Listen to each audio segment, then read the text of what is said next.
past. It is here. Salutations, my friends, and thank you for tuning in to another edition, a very special edition of Factions of Freedom. I'm your host, Noise Era, Freedom Faction, whichever one you prefer, and I have titled this episode, American Contention, Quarantining Freedom and Technocrat Oversight. That's right. We talk about the elections here in America, whether or not you've been living underneath a rock. We just had our elections between President Trump and Joe Biden. We get into all the other things that are going on with that, the confusion, and more in the first segment. We also take a quick detour and look at some of the other strange things that are happening because of COVID, locking people in and out of their houses, sending the police to their doors to get forced blood draws, troops on the streets, all kinds of crazy stuff. And then we finish off talking about, obviously, the interference that's taking place because of the technocrats, the things that are going on, the robbing of our rights, and how technology is helping embolden that, how we're being technologically absorbed into a globalist society. Yeah, the world we have right now, my friends, 2020 is something else, let me tell you. But if you did not listen to the pre-election coverage and analysis episode that I did earlier this week, you missed out. There's a lot of stuff that we go over in this edition that we went over first in that one. I would definitely recommend you guys go check it out. And with that being said, let's start the show.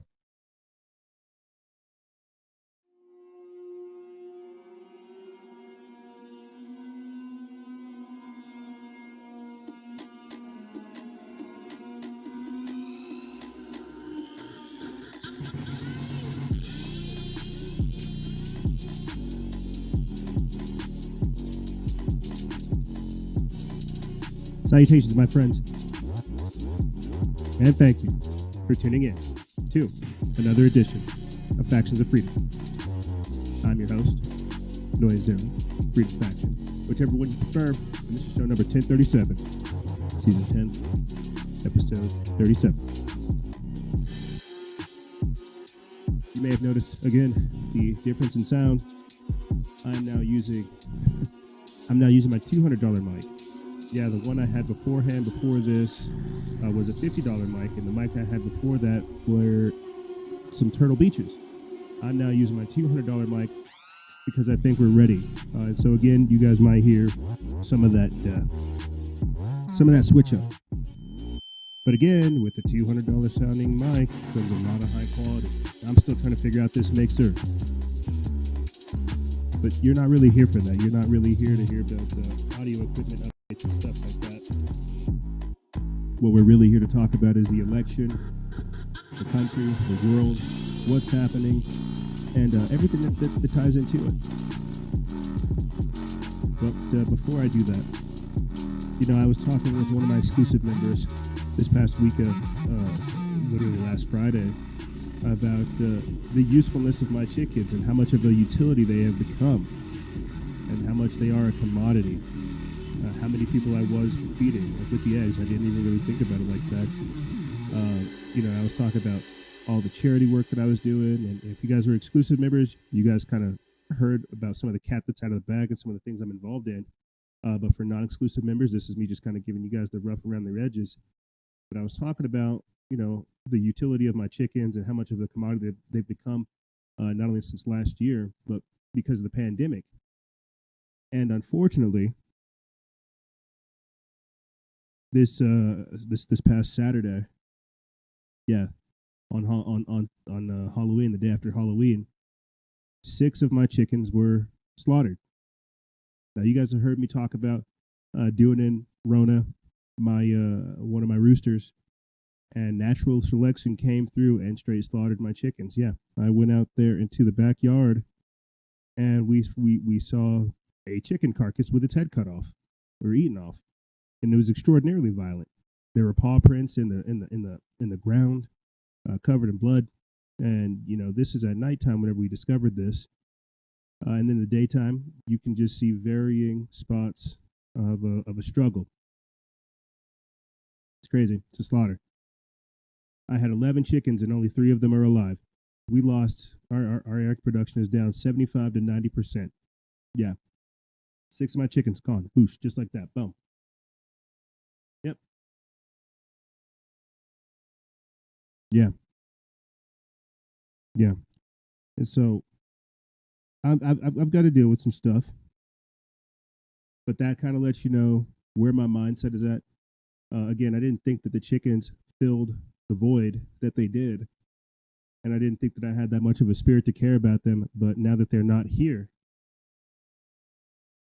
it certainly feels a little bit quieter. That's for sure. And so I've got some decisions to make around here over at the old Casa de Clinton. But this is how life works, man. You know, we don't understand how fast things are.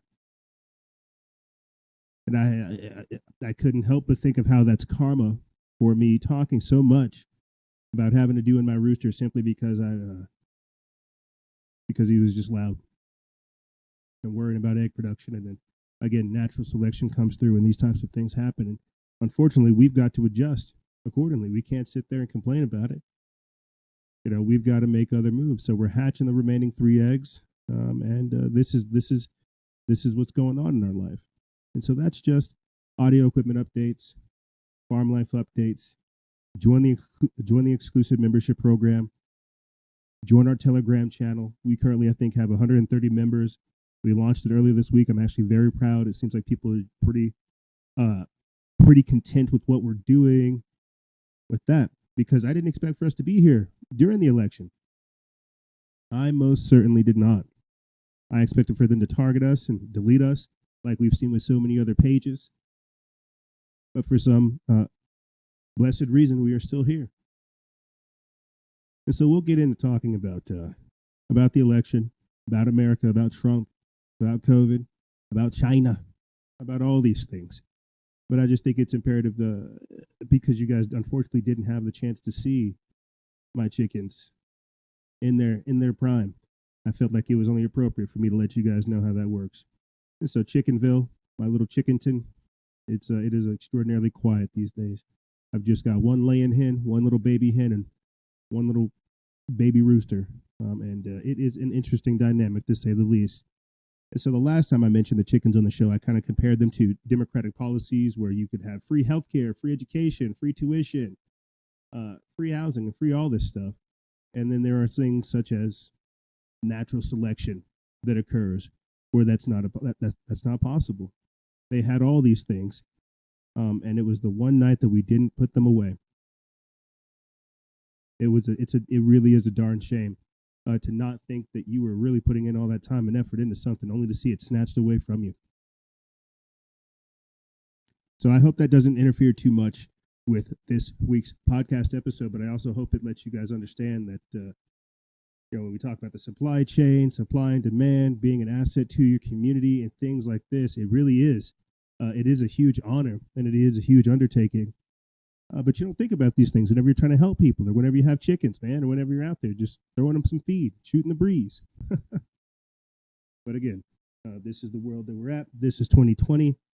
You're not here for that. Again, you are here to hear about what's happening to the country, what is happening to the world.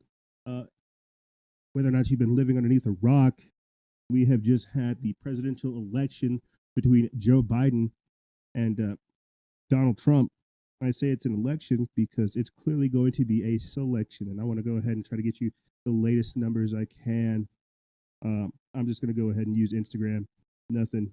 I'm not going to use any other super crazy source or something like that.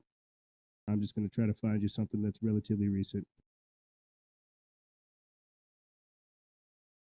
Oh wow. I thought it almost did not load my profile. You know what? We don't have time for that. Let's go ahead and start getting into stuff. Sorry about that, guys. We are all over the place. Let me just go ahead and pull up this clip last week that we put up on our Instagram page, on our Instagram TV, about House Speaker Nancy Pelosi saying that she is very confident Biden will be president. In this section, American Contention, I'm going to expand upon the view that I had on the Instagram Live I did earlier this week, the pre-election coverage and analysis and projections episode. I talked to you about my overarching thought process and how Trump is going to win the election, no doubt, but they will not give it to him. Yes, indeed, they will have Joe Biden be declared the victor, just as you will hear Nancy Pelosi say, but they will also have social media and media emboldening this lie. Let's take a listen, and then we'll continue on from there. But we are ready. I feel very confident that Joe Biden will be elected president on Tuesday, whatever the end count is, but on the election that occurs on Tuesday, he will be elected. On January 20th, he will be inaugurated president of the United States. So while we don't want to be overconfident or assume anything, we have to be ready for how we are going to go down a different path. You said you're confident in Joe Biden on Tuesday here.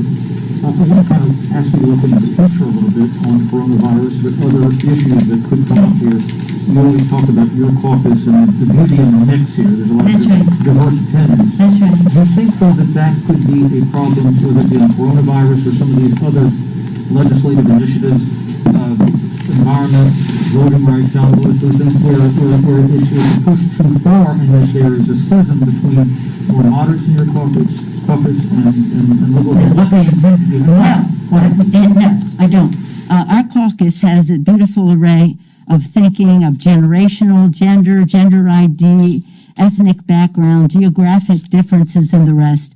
But the one thing that unites us is our commitment to America's working families. And that means our children, their health, their education, the economic security of their families, a clean, safe environment, including gun safety, in which they can thrive, in a world at peace, in which they can reach their fulfillment. So again, we don't, any of us want to lead or represent a caucus that is lockstep caucus. We invite the exuberances, the differences of opinion, and we do not see that as a problem. We see that as an invigoration. Yes. So there you have it. House Speaker Nancy Pelosi saying that she is indeed confident that Joe Biden will be president. Now, think about this, gang. Think about what I'm trying to kick to you as we are just casually going over the fact that we don't have a declared winner, and that, as I told you, over the next couple of weeks, months, over the next 70 days, dealing with this election, we're going to see nothing but contesting. They will declare Joe Biden as the assumed president. As I read to you earlier this week, he will assert control. He will assert control. One of the breakdowns I did earlier this week with our exclusive member is just that, how they're going ahead with the plan. This is the COG, the continuity of government plan. This is them installing a president. Let me read it to you guys real quick, this article. It comes from The Blaze. This is by Chris Enlow. They put this up November 3rd. It says, report, Biden will assert control before begin forming new government if the media has declared him the winner. And before I go on to read that, they said that I think Chris Cuomo would be either Chris or Andrew Cuomo. I think it's Andrew Cuomo would be Biden's attorney general. So instead of having Attorney General William Barr, who was selected for the Trump campaign, for the Trump presidency, underneath his administration, they're going ahead with it. There's even talks that, I think our governor, Michelle Luann Grisham, is going to be one of the health ministers because she's been one of the strictest people with these lockdowns. It's insanity. We're literally talking about that separatist movement. This is how civil wars start. Let me get into this.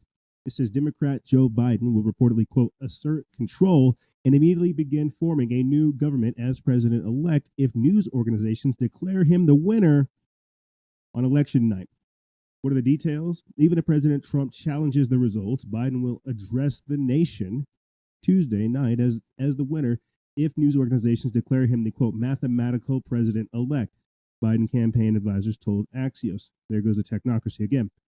In such a case, Biden will immediately begin, quote, looking presidential and to stifle Trump's challenges. Biden may, quote, begin transition announcement quickly, starting with senior staff appointments, according to Axios. In fact, Biden's team, quote, has blueprints for staffing every single agency, in addition to plans for executive orders to reverse those issued by Trump.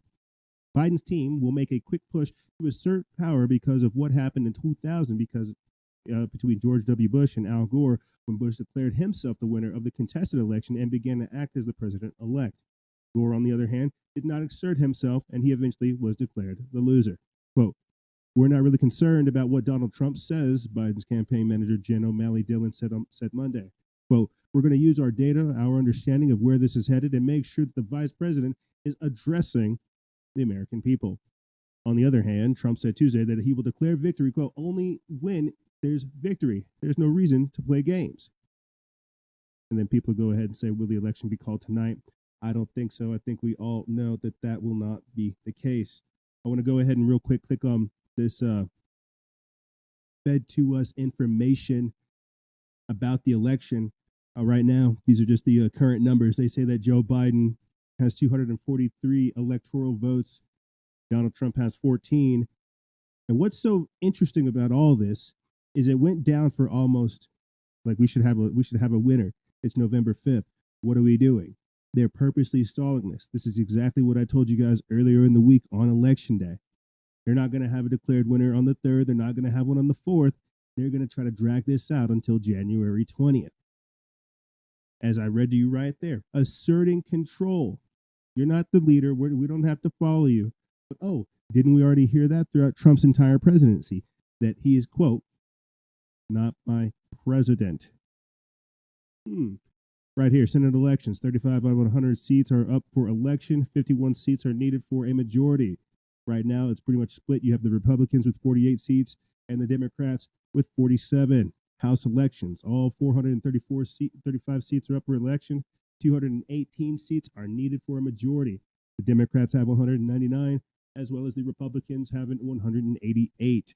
They need 218, like I said before, for the majority. And so here's what's happening. We talked about this. Mark Zuckerberg talked about this. There is a lot of potential for civil unrest. They understand that, and people are going to try to take to this. They're going to try to take to social media to duke it out, to share facts, to break these things down. But you can't have that, not with this Ministry of Truth, not with this Ministry of Truth government we have today. You know, I got to get into this next article because all of it, we only have so much time, and all of this stuff is so crazy. My God, I might just save it for the next, for the third segment. But I just want to pipe this in right here. What have I been saying throughout the entirety of this COVID-19 pandemic? That our enemies are laughing at us, and now we're literally seeing us be infiltrated by domestic terrorists and foreign agents right here. China has predicted the fall of the U.S. political system. An article written by Sean Adesalabi over there at your Newswire. They put this up November 5th. And I won't get into this now. I'll save it for the third segment. But it says that the Chinese state media has predicted that the U.S. political system as we know it is about to collapse in a grim assessment of this week's election. Quote, "The decline of the U.S. politics in 2020 is destined to be recorded in history," wrote China's state-run Global Times. The outlet cited gun and ammunition purchases as the evidence that a civil war is looming. Unfortunately, I would have to agree. This is something that we have talked about, that I have talked about with people regretfully in ways that I don't care to admit.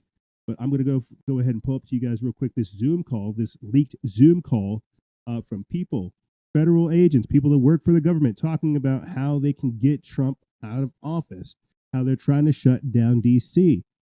Now, think about this. You have leaked Zoom calls where they're confirming they're not going to accept the election. They're not going to accept the results. Even if Joe Biden doesn't win, we want to try to get Trump out of office. You see, because it's not about a free and fair election. It's not about accepting the winner. It's about causing disruption. It's about causing resistance. It's about disrupting and destroying the very idea that we could elect things for ourselves. Isn't this what they talked about with the previous election? Foreign interference, right? That it was the Russians. Well, here are the Russians right now. These are the people causing all these problems in the first place. I digress. Let's take a listen. People are still coming in, but I think it's a good time to get started. I really want to hear from Shut It Down DC about this. Do we have any plans for how to respond if there's a coup? Yeah, we have been in discussion for a couple of months about how to respond to different contested election scenarios. First step is that we think that we need to start the post-election phase in the streets.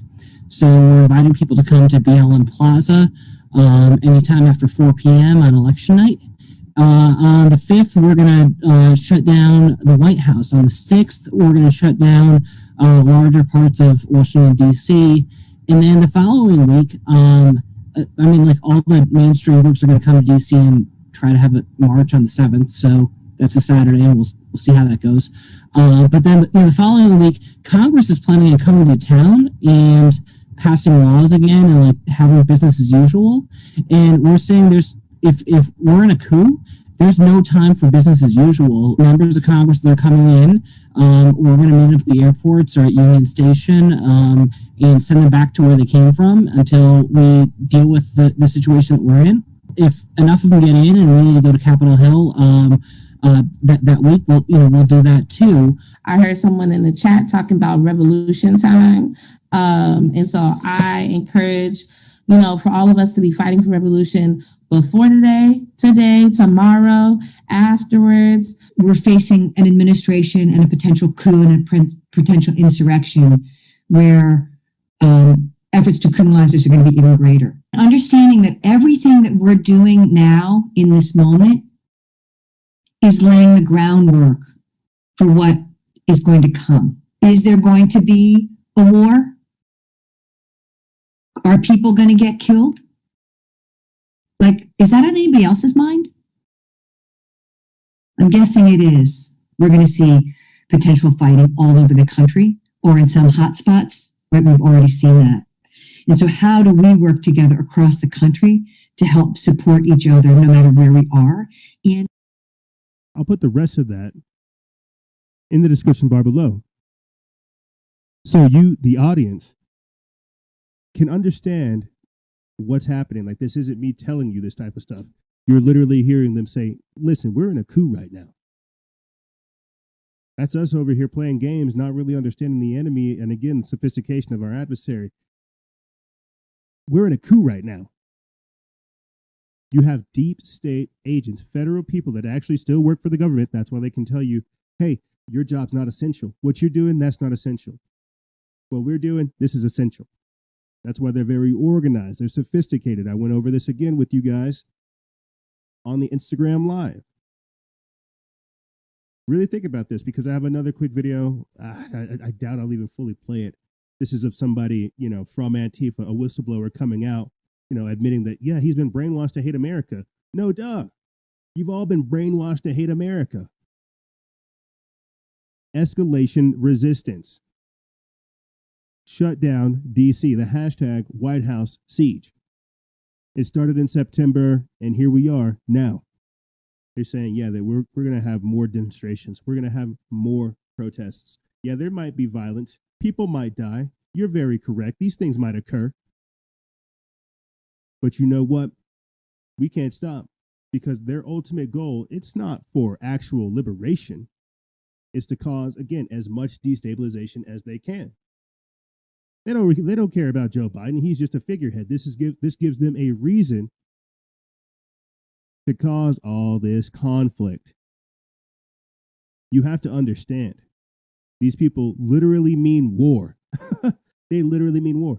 And they're telling you that we're able to leak videos of them saying, we're going to cause problems. We're going to bust open some skulls. We're going to break down some windows. Isn't this what we saw?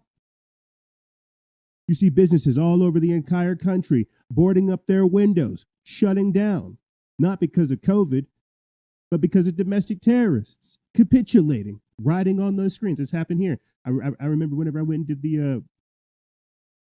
did the surveillance down here, or whenever they tried to get all bucked down here. You have businesses boarding up their windows saying Black Lives Matter, trying to paint little sacraments on their houses, saying, please, dear God, don't bash our windows in. We support you. What is this? When did we get held hostage? Again, by foreign elements that don't have our best interest at mind. This is an insurrection, no doubt, and we've been infiltrated. Let me read this article. It comes from Now the End Begins. It's by Jeffrey Grider. They put this up now, November 2nd. It says domestic terror groups, Antifa and Black Lives Matter issue nationwide call for burning and looting and riots in the streets on election night, Tuesday. It says a wave of riots and demonstrations are being planned to mark the end of the U.S. election has emerged. Protesters supporting the Black Lives Matter and Antifa movements are organizing protests beginning on Tuesday night. Both domestic terror groups, Antifa and Black Lives Matter, are vowing to burn down America's big cities with massive nationwide riots in the streets starting election night on Tuesday. Will they do it?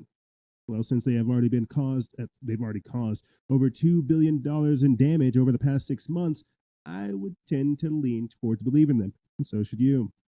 Federal authorities are expected to re-erect a, quote, non-scalable fence around the White House on Monday, a day before the presidential election many fear may lead to mass protests, civil unrest, and even armed insurrection. So says a UK Guardian. Quote, the White House on lockdown. NBC News White House correspondent Jeff Bennett wrote on Twitter on Sunday, hundreds of National Guard are on standby, so at this point it's a safe bet that something big is about to go down. You know, you got to ask the question of, are they emboldening these type of people by boarding up the windows, sending the troops out there? You got to ask the question of, is this them trying to trigger the population to get people agitated? Let me play for you guys real quick this quick video of police clashing with Antifa protesters outside the White House, and then we'll continue on from there.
TikTokers showing up to come protest.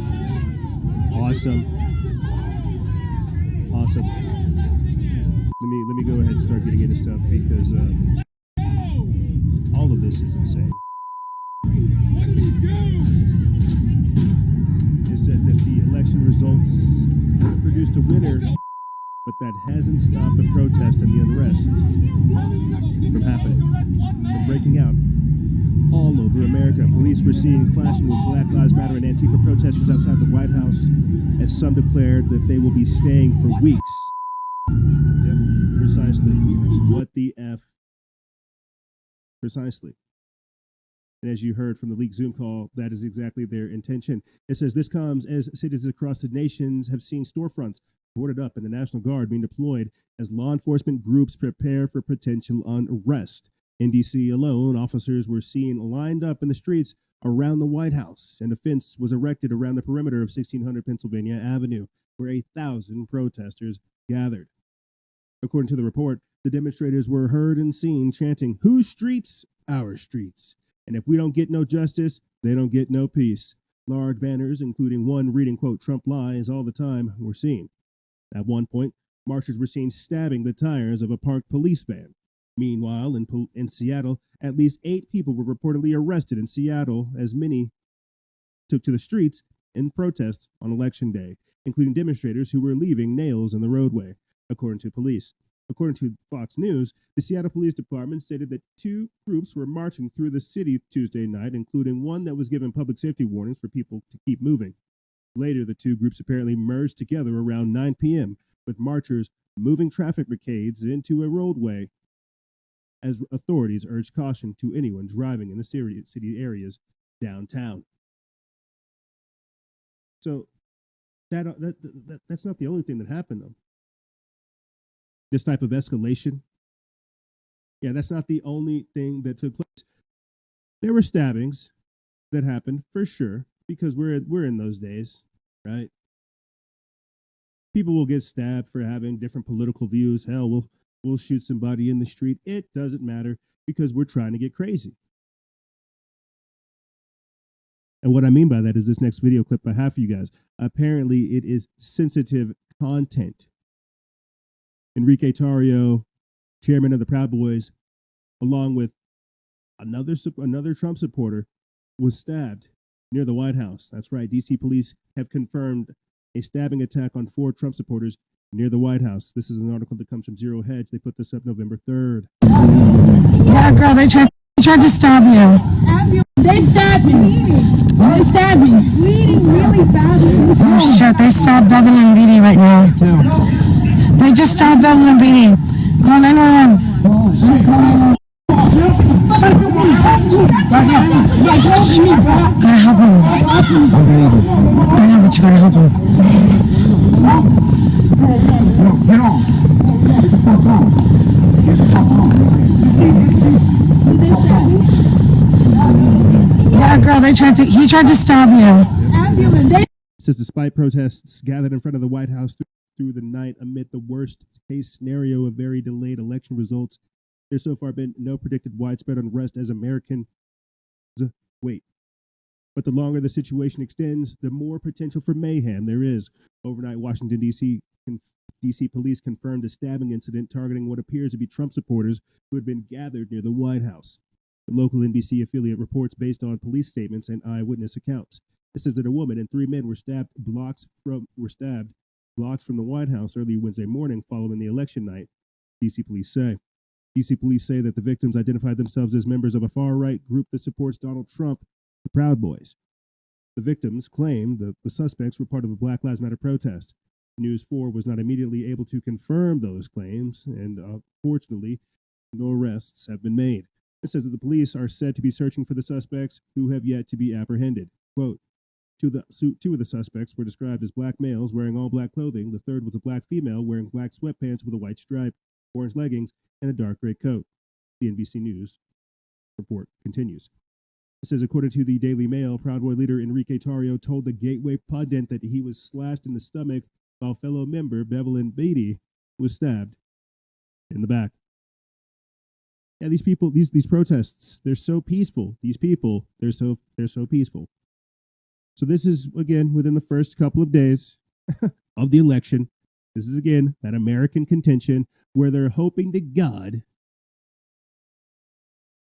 to get every last bit of rage out of you. Let me just read you guys real quick these headlines so I can fly through them, just to give you like a quick guesstimation of like where we're at right now. Luxury condos have hired armed security guards with submachine guns to protect the super rich on election night. Yeah, because they see, oh, you guys are protesting? Is that what you're doing? You're getting upset about things? Well, you're not going to come around here in my house. You see, you're not allowed to have a First Amendment, but the rich folks are. Over 3,000 National Guard troops deployed to various states in fear of election night violence.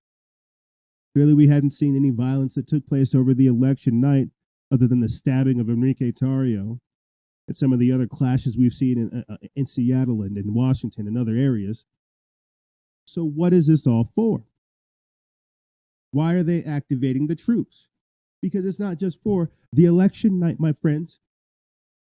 These troops have multiple missions. Let me get into this article real quick. It comes from Just the News, Not the Noise. It's by Brianna Kramer. They put this up November 3rd.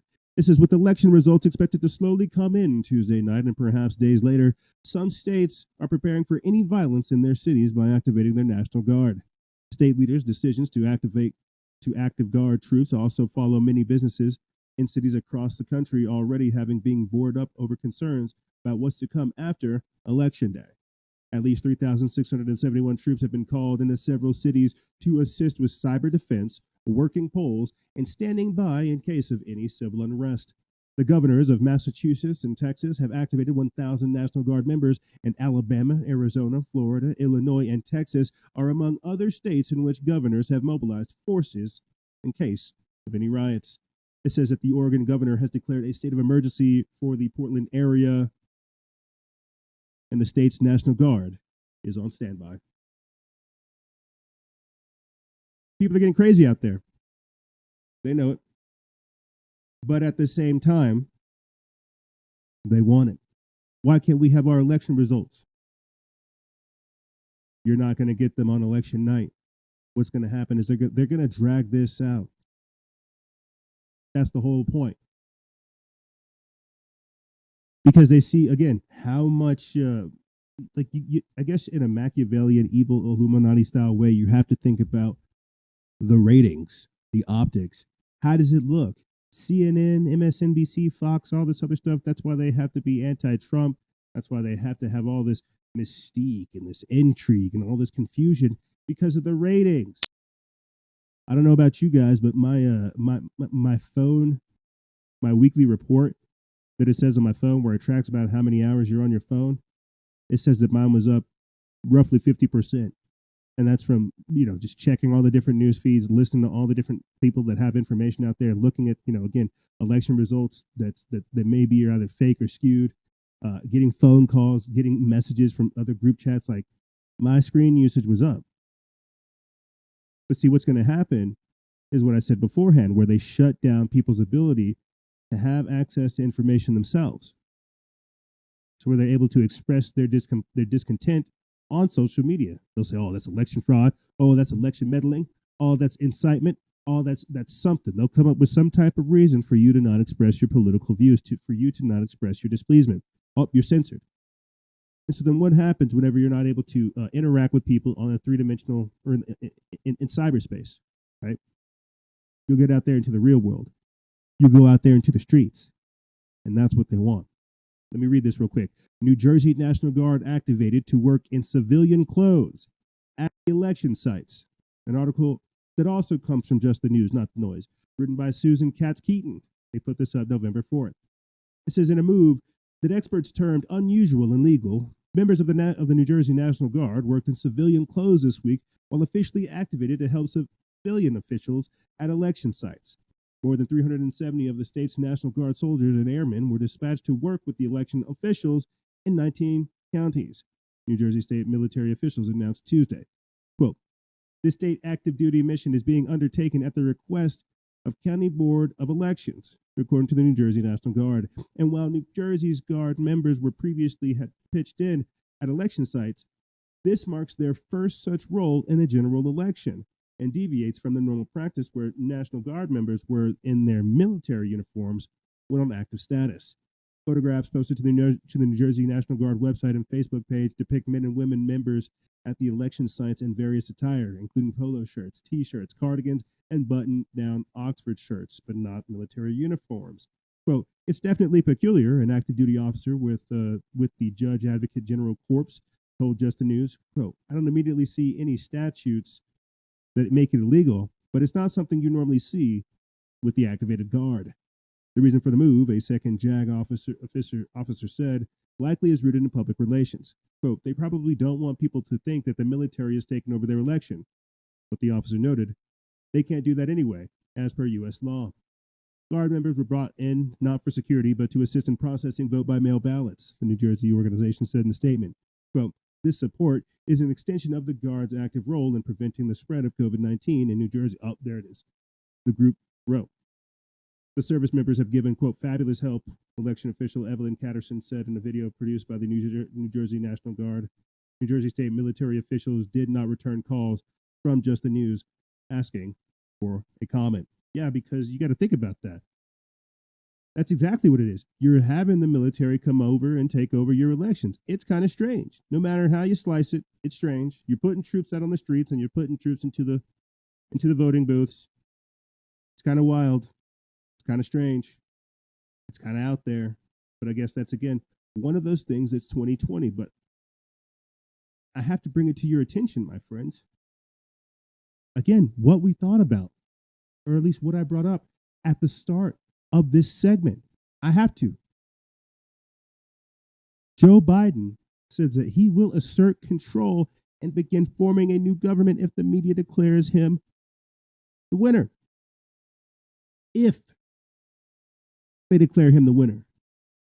So you're going to tell me that Joe Biden, because they said that this is the biggest election of all time, right? More people have voted in this election in since the history, I guess, of whenever people started voting and doing stuff like this. This is the most voted in election. And you're going to tell me that Joe Biden was the most voted for candidate? I strongly doubt that. Because again, what is the plan? To install Joe Biden. As I said before, the 25th Amendment, Nancy Pelosi unfortunately let it slip for herself. Hey, it's not for Donald Trump. It's for Joe Biden. And what did he come out already saying? Right here, an article from Jack Phillips over there at the Epoch Times. Joe Biden doesn't declare victory, but believes he will be the winner. Should we play the clip of Nancy Pelosi concurring with that statement? It says Democratic presidential candidate Joe Biden held a press conference on Wednesday afternoon and said that he will, quote, not declare that he won, but, quote, when the count is finished, we believe we will be the winner, he said.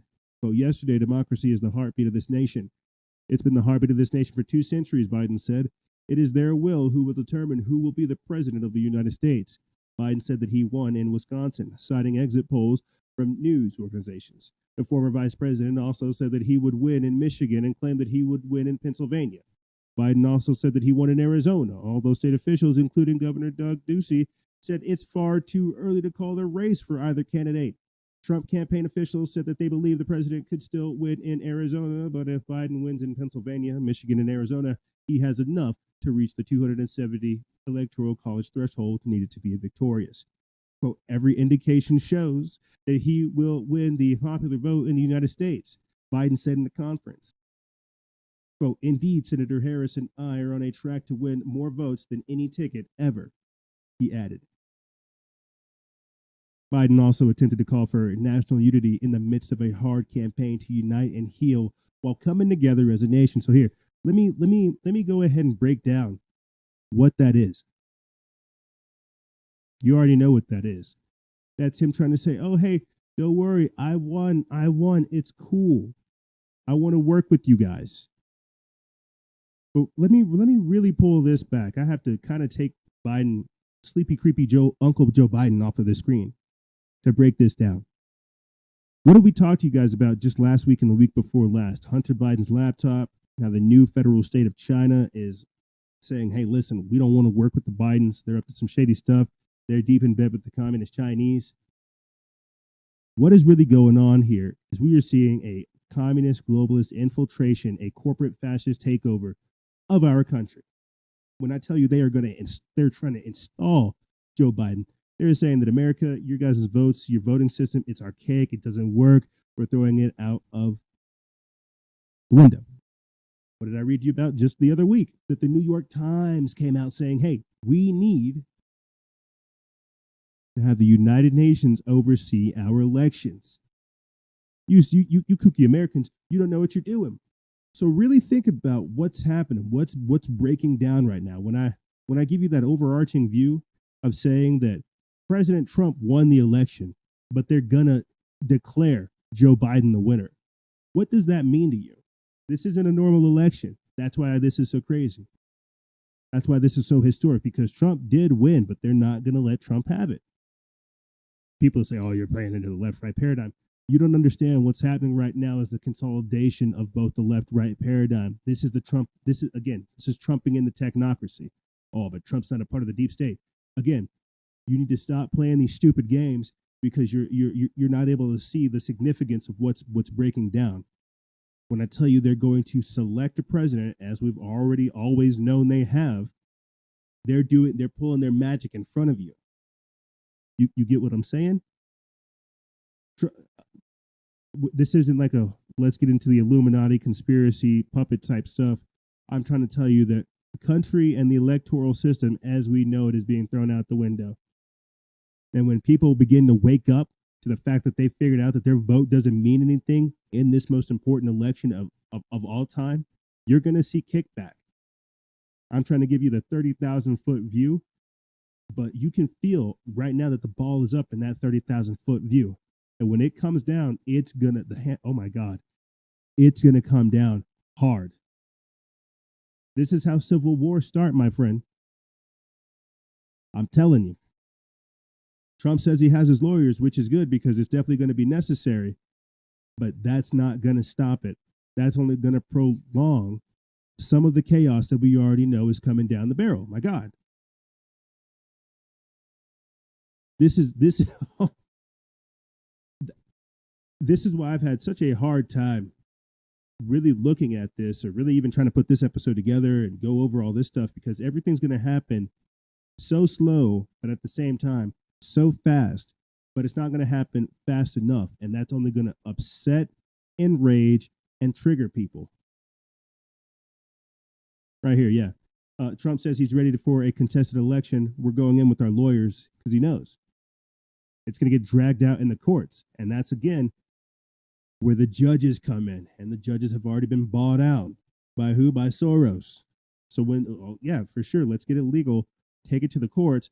But that's when the judges come in. That's when the long, drawn-out process comes in. That's where the other fraud comes in. And how long are these court cases going to take place? It's going to take at least like a couple months. We're expecting. We were expecting an answer on November 3rd. They're going to try to contest this all the way up until January 20th. Let me get in the article. It comes from Jack Phillips over there at the Epoch Times. They put this up November 2nd. It says President Trump said he would likely take legal action if he thinks Tuesday's election is contested, namely in Pennsylvania, a key battleground state. Quote, as soon as that election is over, we're going in with our lawyers, Trump told reporters before he held a rally in North Carolina on Sunday. The president said the ballot counting efforts after November 3rd in Pennsylvania and other states would be unfair. Several counties in Pennsylvania have announced that they would count votes after Election Day. Quote, I don't think it's fair that we have to wait for a long period of time after the election, Trump said, adding that it would be a, quote, terrible thing. He added, quote, if people wanted to get their ballots in, they should have gotten their ballots in long before that. They don't have to put their ballots in on the same day. They could have put them in a month ago. We think this is a ridiculous decision.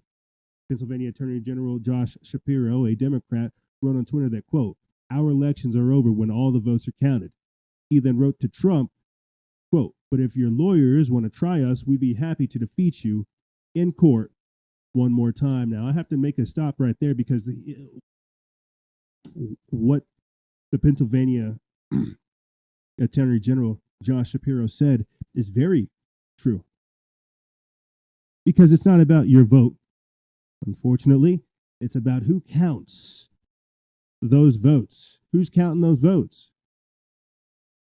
You can, like I'm trying to say, everybody voted Trump, or the majority of America voted for Trump.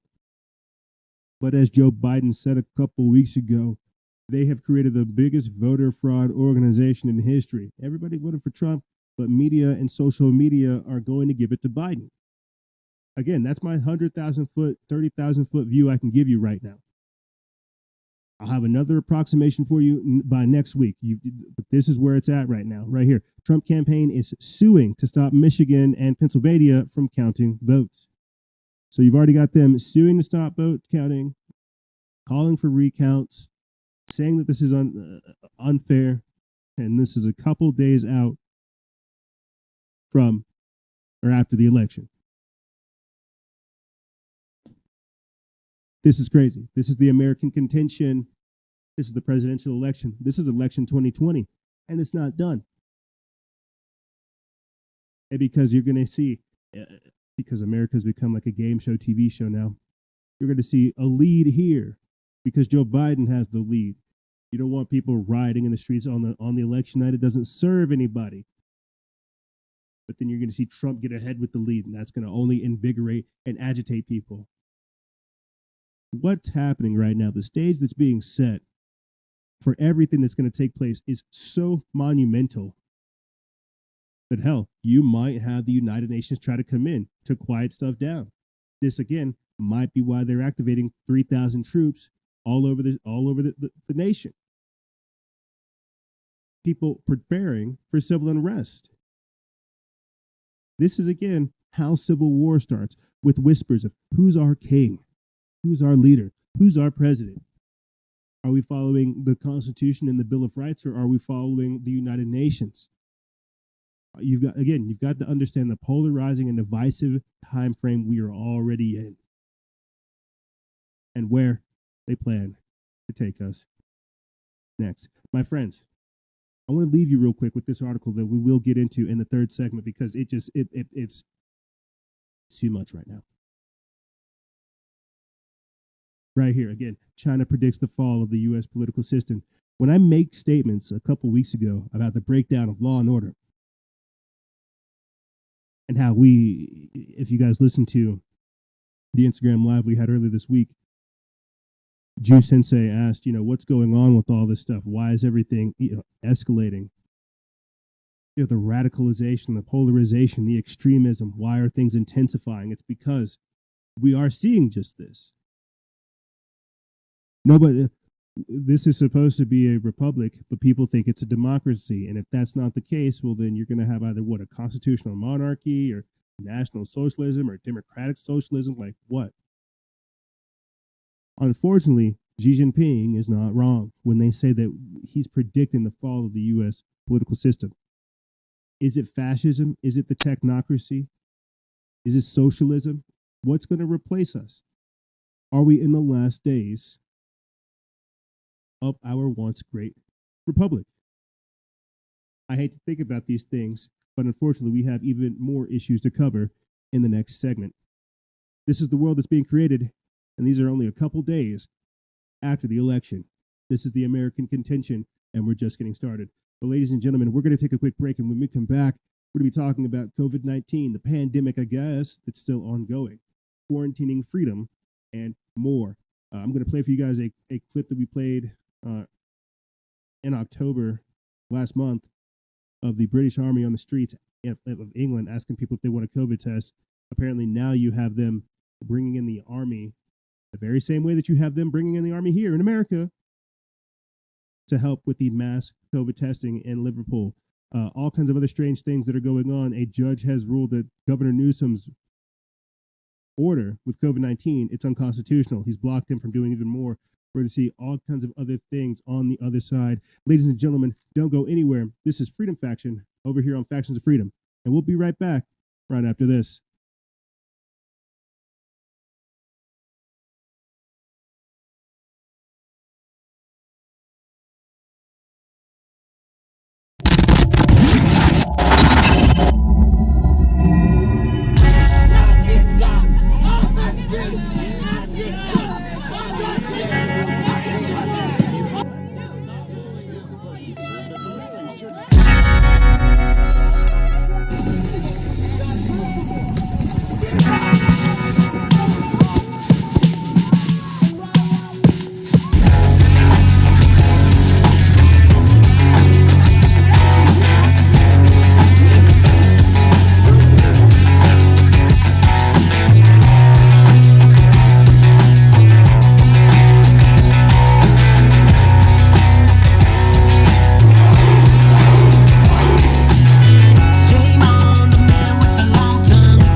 The the White Rabbits, InfoWars, Alex Jones, Steven Crowder, and Owen Schroyer, Gavin McGinnis, Proud Boy for Life, God my witness, Mark Levin, Dan Bongino, you do business, Diamond and Silk, and Candace Owens, Kanye West standing with you while the flag is blowing. Across the pond, you're Paul Joseph Watson, homie, you're the bomb like jihadis in Boston. Pun intended, so don't get offended, you snowflake, safe space, spineless dependents. I'ma work my bloody hands to the bone while you dream about the day that you could get Roger Stone. The deep state and your cover is blown. About time that you sent Tommy Robinson home. Top off the jet, you did a lot of things you regret. Bill Clinton flying up in that Lolita Express. Shame on the man with the long tongue. Bad guys that want you to run from this land, gonna break down the middle, picking up steam like a Tennessee fiddle. Shame on the police in the blue states, rocking video games with your roommates. You don't wanna go to war with the right side. We've been looking forward to a fight for a long time. You're not a racist if you voted for Trump. You're not a bigot if you wear a MAGA hat and get jumped. You're not a sexist if your girl makes you breakfast. You're not a privileged white male, just ignore the idiot leftists. This is where my family fought to survive, where they thrive with the immigrants who worked till they died, and they never had a beef with any temple or tribe. This is media controlling your minds. Together, we will make America strong again. We will make America wealthy again. We will make America proud again. We will make America safe again. And yes, together, we will make America great again. Don't tread on me, I won't tread on you. Cut me, I bleed red, white, and blue. Homegrown and down to get dirty. I'm a mean shot with my whole 30-30. Brother, we can get it if you cross that line. You can take a look at my American mind. Fly over, drop him right on top. Shame on the man with the long tongue. Bad guys, they want you to run from this land, gonna break down the middle, picking up steam like a Tennessee fiddle.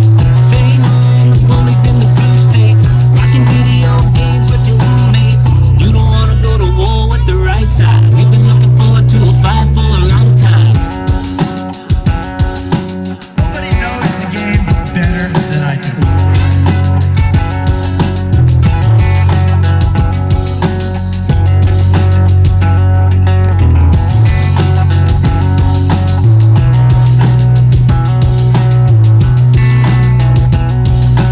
That's the end of that. You know, it's the only thing you can say.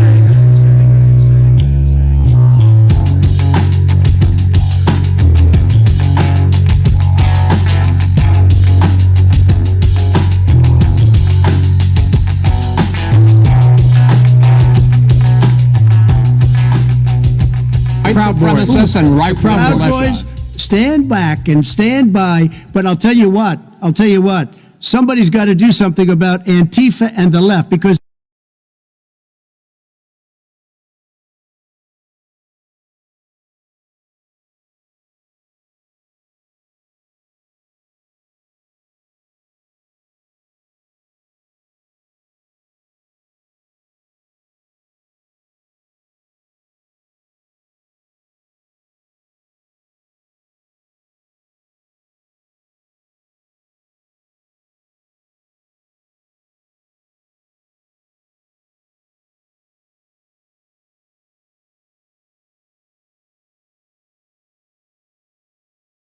Welcome back. Salutations and welcome back. You know, we one of the things I don't like about being like a conspiracy theorist is how wishy-washy we are. You know, it's like we're not allowed to have our own opinions. We're always forever giving like coverage, analysis, breakdowns, projections, and all this other stuff. But heaven forbid we make a decision. Heaven forbid we put it out there. You know, I've been doing this for several years, and when I say that, I guess I have to think about, you know, the administrations we've been under, kind of earning my bones underneath Obama's administration, really starting to hit the grind underneath the Trump administration, and here we are, moving out either underneath Trump's administration and into the Harris administration, or underneath this like globalist communist takeover. And so when I talk about the several years of being here, trying not necessarily to have like a position and really trying to look at this from an informational point of view, that becomes very difficult because at a certain level, you're going to become biased. And the fact is when you don't admit that you're biased, you begin to deny it. And so it shows up in other ways. And so what I'm trying to say is it sucks that we kind of have to walk through this narrow line. But at times, obviously, we're going to deviate. I typically come from a liberal democratic household. That's what I know. That's what I come from. I'm a very kind-hearted individual. But because things have intensified and they've escalated, and I've experienced the world a little bit, I've had to pull myself up from the bootstraps. A lot of what you guys have heard here and more, and a lot of that you don't hear from behind the scenes as well. My thought process would not allow for it to adopt today's modern day democracy. I can understand it for democratic thought process, but I also see what all it entails. And so this is why I try to have a healthy perspective when looking at things. But at the same time, I have to be based in reality and understand that a lot of the things we discuss are brainwashing tactics, agendas, and things designed to keep you tripped up, focused only on the distraction rather than the 30,000-foot view that we try to look at here. And with that being said, thank you, ladies and gentlemen, for tuning into this segment, Quarantining Freedom, on this episode, show number 1037. You know, I didn't get around to saying it. I should have said this in the previous segment, but there was a Facebook group that was created on the night of the election because they could already see the steal taking place. It got, I think, within 48 hours, because the election was 2 days ago, November 3rd, it's November 5th right now. Within 48 hours, they had over 300,000 people, I think 350,000 people join. Because the idea was to create like a Facebook group to get out awareness, to stop the steal. They could see that the steal's taking place, talking about voter fraud, election meddling, and things like this. You know, see something, say something type stuff created on Facebook. Facebook's like, no, we can't have that. Delete it. Boom. Within 48 hours, over 350,000 members joining a Facebook group. That's more than our entire Instagram page and following and network, right? 350,000 followers deleted within a 48-hour time period because they don't want people being able to share this information. Now, think about how monumental that is. I'm one person, 350,000 individuals like myself getting together in a group, understanding what's happening, sharing information. They can't have that. Mark Zuckerberg already told you, hey, no, we will watch out for election meddling. We will provide to you the information you need to know. We won't let people declare victory. This is so crazy. I'll talk more about that in the third segment, you know, where we come back talking about the Chinese infiltration, technocratic oversight, and more. I just wanted to kind of follow up with that, you know, explaining the conspiracy theorist mindset, the bias that does kind of leak out, and the other aspects that come with this. But to switch gears and talk about other things, other pressing matters that require our attention, I want to bring to you information, you know, about COVID-19. COVID-19, the pandemic, and everything else. You know, a something that is very deadly to people that have pre-existing conditions. It is a very real virus. It does have real effects, but it's also mutating, and there's also other strains out there that are very, very harmful. And what I mean by that is this article right here from Signs of the Times. They put this up October 30th. It says brain scans of COVID-19 patients show the whole spectrum of strange, inexplicable neurological effects. Now, we've already talked to you about how people in Brazil have died from having these vaccine shots, how corporations such as AstraZeneca, Johnson & Johnson have also began essentially conducting human experimentation. They've had side effects such as spinal inflammation, day-long headaches, numbness in extremities, and things like this. And now, again, we're talking about strange, inexplicable neurological effects. Now, these aren't people who suffered from the vaccine. These are simply people who have suffered from the virus. Two different things, but I think people should be made aware of this. Let me get into this. It says, among the many serious symptoms of COVID-19, the strange neurological effects experienced by many patients count as perhaps the most mysterious. A sudden loss of smell and taste were one of the first unusual symptoms reported by COVID-19 patients, but strokes, seizures, and the swelling of the brain, called encephalitis, have all been described. Some patients diagnosed with COVID-19 also experience confusion, delirium, dizziness, and have difficulty concentrating according to the case reports and reviews. For several months, doctors have been relentlessly trying to understand this disease and its many manifestations that seem to affect the brain in many ways we can't fully explain. To synthesize some of the rapidly accumulating data, two neurologists have now conducted a review of research exploring how COVID-19 disrupts or disturbs patterns of normal brain function, which can be measured by an EEG. An EEG, short for electroencephalogram, records electrical activity in different parts of a person's brain, typically by using electrodes placed on their scalp.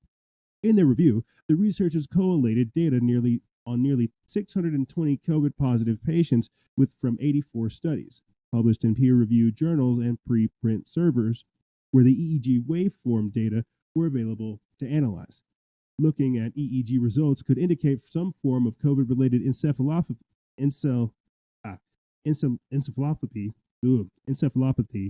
in these patients, signs of impairment or disturbance to brain function. Approximately two-thirds of the patients in the studies were male, and the median age was 61 years old. Some people also had pre-existing conditions such as dementia that could alter an EEG reading, which the researchers considered when evaluating the test results. Among the 420 patients where the basis for ordering an EEG was recorded, the most common reason was an altered mental state.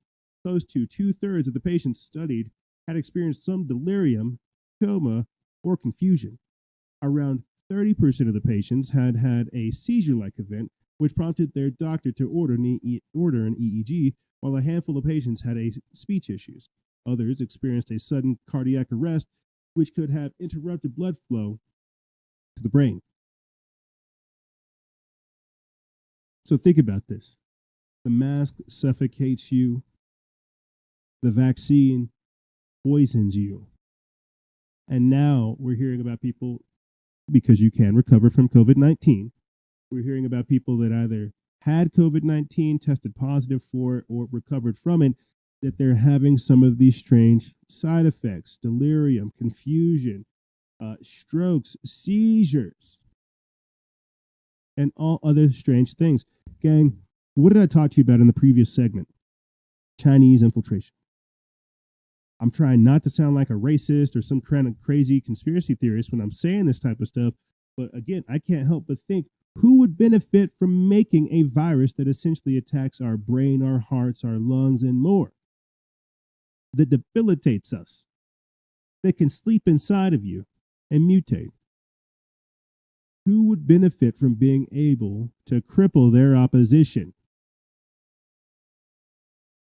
Our adversaries are China. China. I can't help but think about that. And I get it. These are people with pre-existing conditions. The average median age is 61 years old. These people have they're not in a fight. What are you worried about? These are people heading towards retirement. These are the people who are helping finance the infrastructure of America. This is the working middle class. This is that old money. These are your aunts, these are your uncles, these are your grandparents. These are these type of folk. I know we're told not to think about this type of thing, but who is this affecting? Again, that critical infrastructure, the insurance money, the banking infrastructure, right? Those mom and pop shops.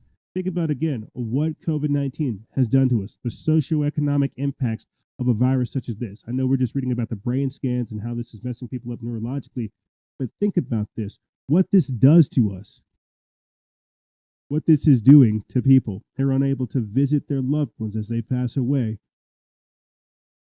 in these overcrowded hospitals.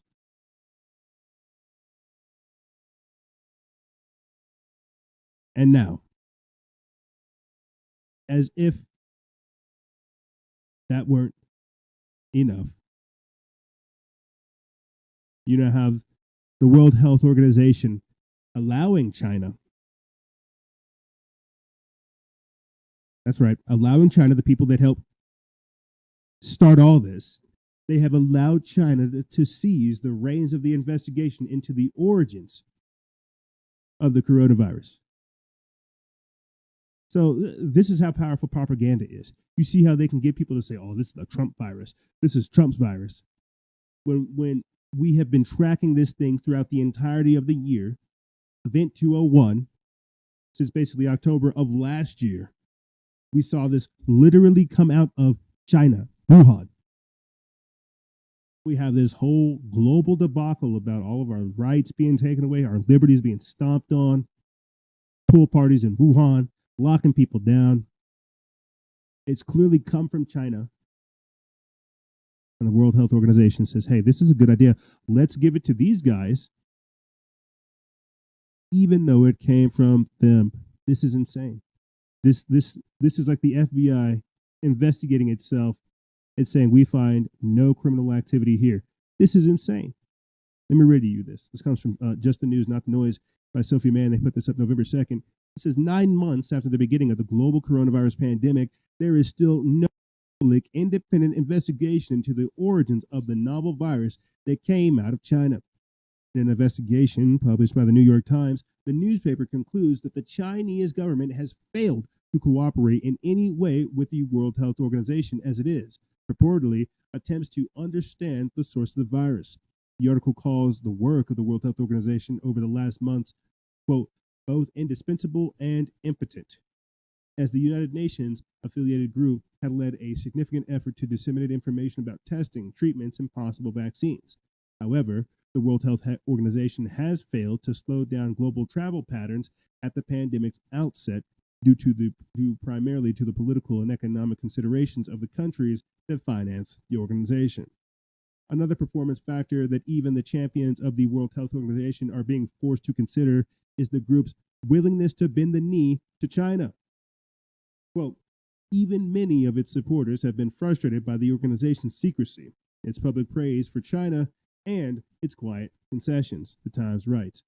The WHO, now being watched carefully by China and high on the list of organizations that the Trump administration would be happy to see dismantled, appears to be continuing to look for answers pertaining to the virus's beginning. However, the ruling Chinese Communist Party appears to be stifling some major aspects of the investigation's independence. The WHO, for instance, will not disclose the details of its negotiations with the Chinese governments and is refusing to provide member nations of the UN standing body an outline of the terms of its investigation. Furthermore, according to the Times, the WHO has agreed to allow critical elements of the investigation to be led by Chinese scientists, and Beijing has been allowed to approve the list of outside investigators working on the project. Now, call me silly, but I guess I just started thinking about when we were covering the pandemic, just a really simple article that came out about how France asked China for vaccines and medical supplies. And they said, sure, Emmanuel Macron, we'll give you medical supplies during this pandemic, but you've got to take our 5G towers first. You've got to take Huawei from us. Now, I know that's got nothing to do. That has got very little to do with the origins of the investigations into China. They're into COVID-19, but think about that. They're saying that we will allow we're gonna have a select group of people help investigate the origins of this virus. Again, what's happening right now is just the reposition of the global government. You're having China take the reins, essentially, because America stepped down from the Health Organization. We stepped down from this pandemic. We said we're not playing this game, and by doing that, that allowed for Xi Jinping of China to step up. And that's exactly what's happening. He said that at the start of this pandemic, which I thought was kind of strange. I thought, my God, what kind of an evil person would say that a pandemic such as this is good for the economy? Well, here we are right now, 9 months later, talking about exactly why. Selling medical supplies, selling critical infrastructure, allowing people to take part in this scam, and then again selling them the cure. My gosh. The sophistication of our adversaries. But we see that's not done because we're not done. China is the testing ground. Australia is the demolition place where they're going to go ahead and try things. And now, in the UK, they're bringing in the army to help with the first, quote, China-style mass COVID-19 testing in Liverpool. This whole thing reeks, stinks, it's gross. It reeks of globalization. Why in God's name do we need the military to help to disperse vaccines? Why do we need the military to help get involved with voting? Election fraud. Some of it seems like it doesn't matter. But insanity. All of this is so it's just crazy. It's just crazy. Let me read to you guys real quick this article from Activist Post, and then I'll play this quick video that we put up back in October. We didn't really post it. It's over there on our Project Knowledge's pages, but I pulled it up for you guys. It's of the British Army walking around asking people if they want COVID tests. It's the only thing that's equivalent. But let me get into this article. It comes from Activist Post. We put this up November 3rd. It says, following in the footsteps of China and tiny Slovakia, the UK is embarking on its first, quote, moonshot mass testing campaign in the city of Liverpool, known to most people outside the UK as the hometown of the Beatles. According to The Guardian, up to 500,000 people in the city are set to be tested this week, and if the system proves successful, it will be used again. With the self-isolation period for those who test positive set to be reduced, up to 500,000 people are due to be tested in Liverpool in the government's first attempt at mass testing and tracing, with the goal of tracing the infection of every individual who tests positive during the drive. The scheme is part of the government's attempt to meet the demands posed by local officials who seek more money for both test and trace programs, as well as more funding for the government's furlough plan for workers. To help carry out the program, the British Army will be deployed for, quote, logistical support. The operation's success or failure could determine whether another mass testing campaign in another one of the worst hit areas in the UK. Prime Minister Boris Johnson recently rolled out a system of coronavirus restrictions with 3 standalone tiers. Liverpool and Greater Manchester are both in the 3rd tier, which imposes harsh restrictions that mirror the springtime lockdown, with the main difference being school is still in session. A variety of test types will be employed during the campaign, which starts Friday, roughly a week after the new measures took effect. The testing campaign comes as Downing Street struggles to find a way to boost compliance with the new restrictions. Quote, those who have been contacted need to self-isolate, Johnson told MPs in the Commons on Wednesday. Quote, we'll be making a big push on that because I must be candid with the House. Alas, the proportion of people who are self-isolating in response to the urges of the NHS test and trace is not yet high enough. You see, they need you to trace. They need you to stay in your home. They need you to be compliant. They don't need you going about your life. They don't need you having your freedoms. No. They need you to be compliant. And so what I'm going to do for you guys real quick is pull up this quick video clip from Project Knowledge. It currently has over 230,000 views. I miss seeing those numbers on our page. The quick caption says that the army is on the streets in England, that the British Army is on the streets of England knocking on the doors of people asking if they want a COVID test. Mark my words, the same type of behavior is going on here. I'm just walking the station every day. There's three people in high-vis, 2 army gear. Good afternoon, how you doing, guys? Yes, good, thanks, how are you? What are you guys doing on the streets? If you don't mind me asking. The City Council, we're just supporting them, handing out COVID tests. For what reason? Just to give people a chance to test themselves in the house. Can I ask you a question? I'm a citizen of Handsworth. I live in this community. I just want to know, and I'm recording this for my safety and your safety also, why is the need to have the army on our streets and knocking on people's doors and to see if they want to be tested? We're just here to support the council and hand them out. But why the army? Just to support. That's what we're here for, just to support the council and help hand out tests. But if people want to have tests, surely that's their discretion. If they can go voluntarily to any sort of centres to have tested. So why knock on people's doors? Just to give them the option. They don't have to take it, they can just take it if they want. And whose directive is this? Birmingham City Council. Birmingham City Council. And where's Birmingham City Council got this directive from? I'm not sure, sorry. And also, just to say, if you do come knocking on my door and I refuse, is there any repercussions to that? Of course not, no, it's entirely up to yourself. And how do you guys feel? I'm assuming you're part of the British Army? The Air Force. You are, the Air Force, yeah? And how do you guys feel knocking on people's doors? Well, I don't answer more questions, but we're just here to support, but thank you. Yeah, but surely, I mean, you're here to, this is a democratic country that we live in, yes? And it's a free country. Do you not think this is a bit draconian in terms of what you guys are doing? I'm not answering more questions, sorry, but we're just here to support, but thank you. So you're only here to support? We're here to support the Yeah? council, yeah. Is there any legal right that you can actually go around knocking on people's doors? I'm not answering any more questions. Well, it's not very good. Like I said, I'm not happy as a citizen of Handsworth, and I'm one of the residents around here. And if I do see anybody, any people that I know, I will tell them to refuse to open their doors, because I think it's an absolute liberty of people's civil rights and taking away our freedoms. This is absolute tyranny. Having the army on the street.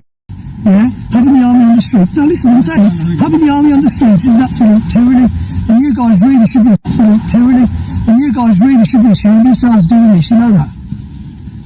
It's absolutely disgusting. Is this what this country's come to now?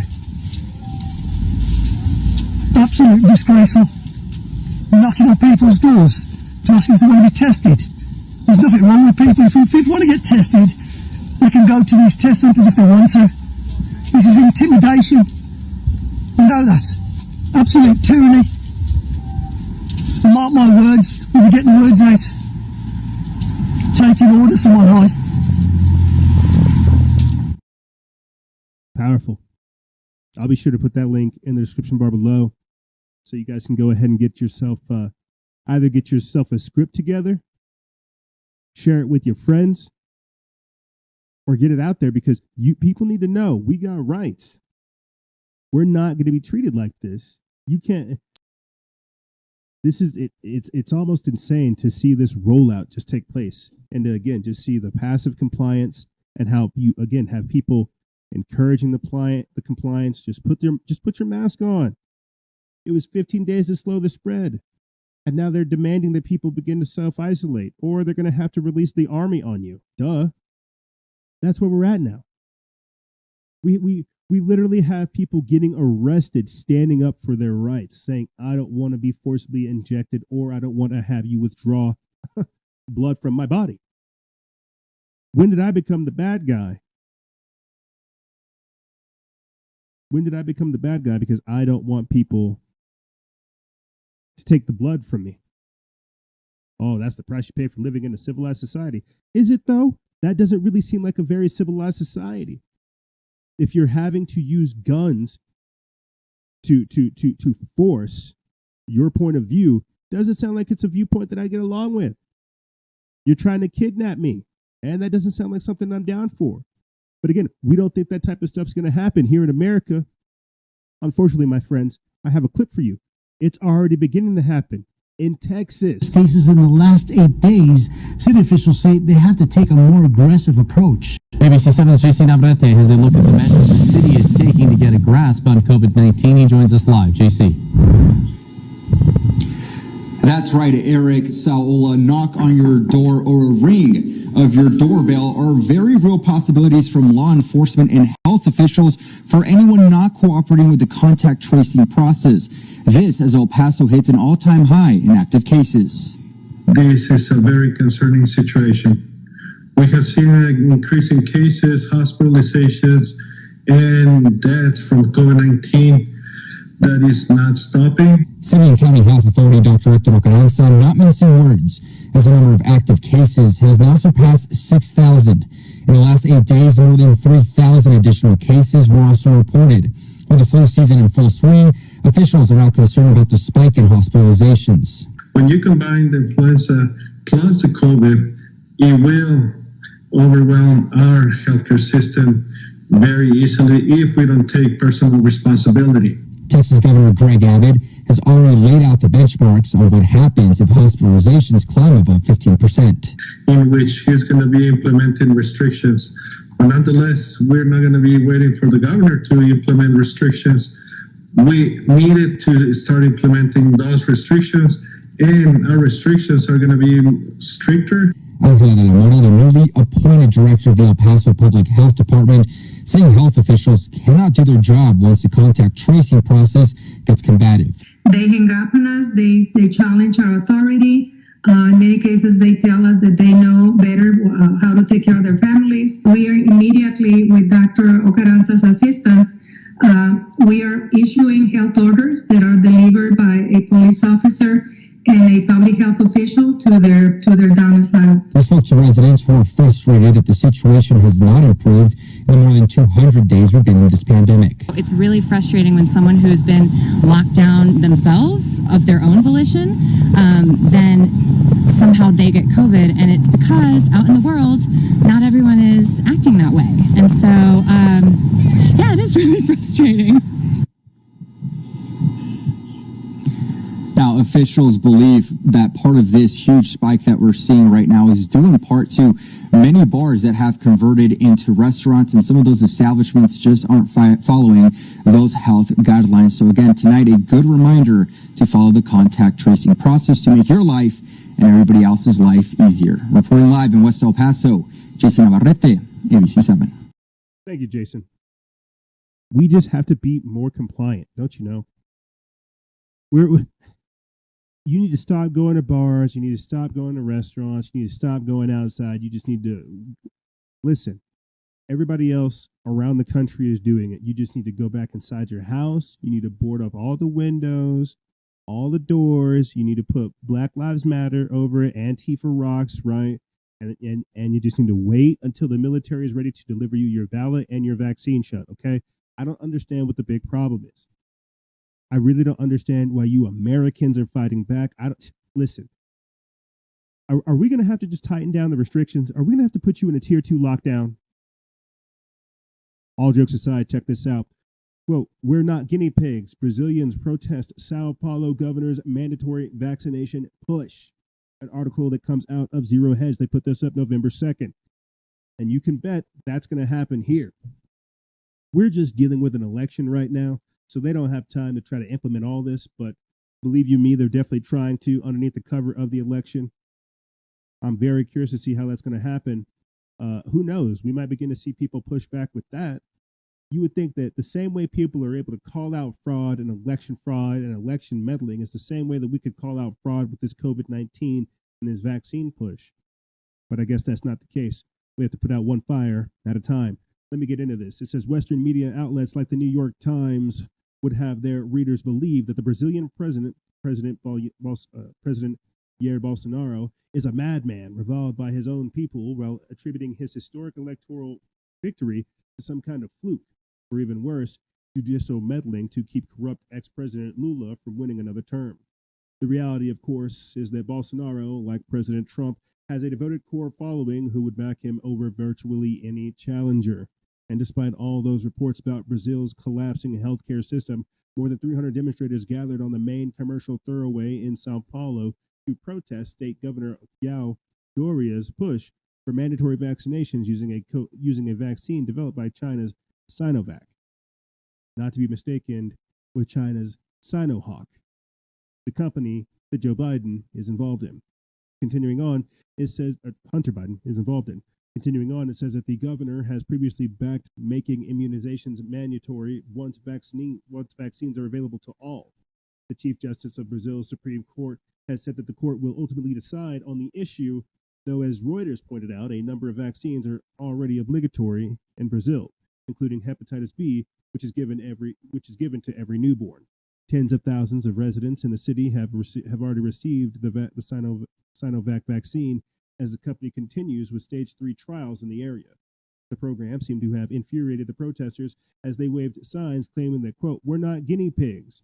Reuters reported that the, quote, tightly packed protesters, quote, "were against the authoritarian Chinese ambassador Yao Doria, who would now make the vaccine compulsory against our wishes," protester Andre Petros said. Quote, This doesn't happen anywhere in the world, not even in China. Brazil had the third largest outbreak in the world, with 5.5 million confirmed cases. Brazil's Federal Health Ministry announced last month that it would buy 46 million doses of the vaccine, contingent on regulatory approval, in a deal supported by the state governors. But a day later, right-wing President Jair Bolsonaro said that Brazil would not buy the vaccine. It goes on to say that the Brazilian Federal Health Ministry announced last month that it would buy 46 million doses of the vaccine, contingent on regulatory approval, in a deal supported by the state's governors. But one day later, Bolsonaro stepped up to trash the deal because people do not want to go along with it.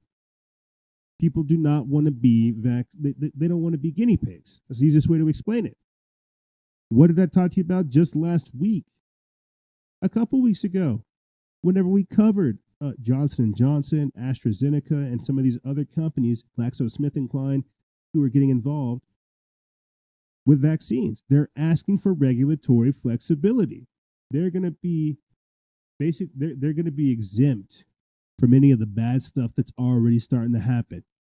So the same way that you've got Dwayne Johnson, not The Rock, but the groundskeeper in California that was able to take it to Monsanto and make that historic ruling. I forget what the amount is.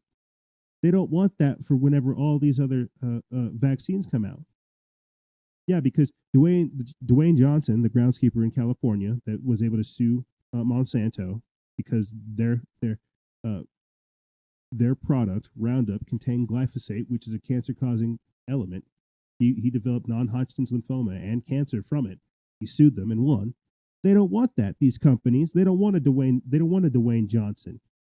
Whenever I talk to you guys about the Sackler family and how they the Sackler family and the Purdue Pharma and how they made various drugs, various pharmaceuticals that made people dependent on stuff like OxyContin, they turned right around and made, what was it, Suboxone to get people off of one drug. They made another.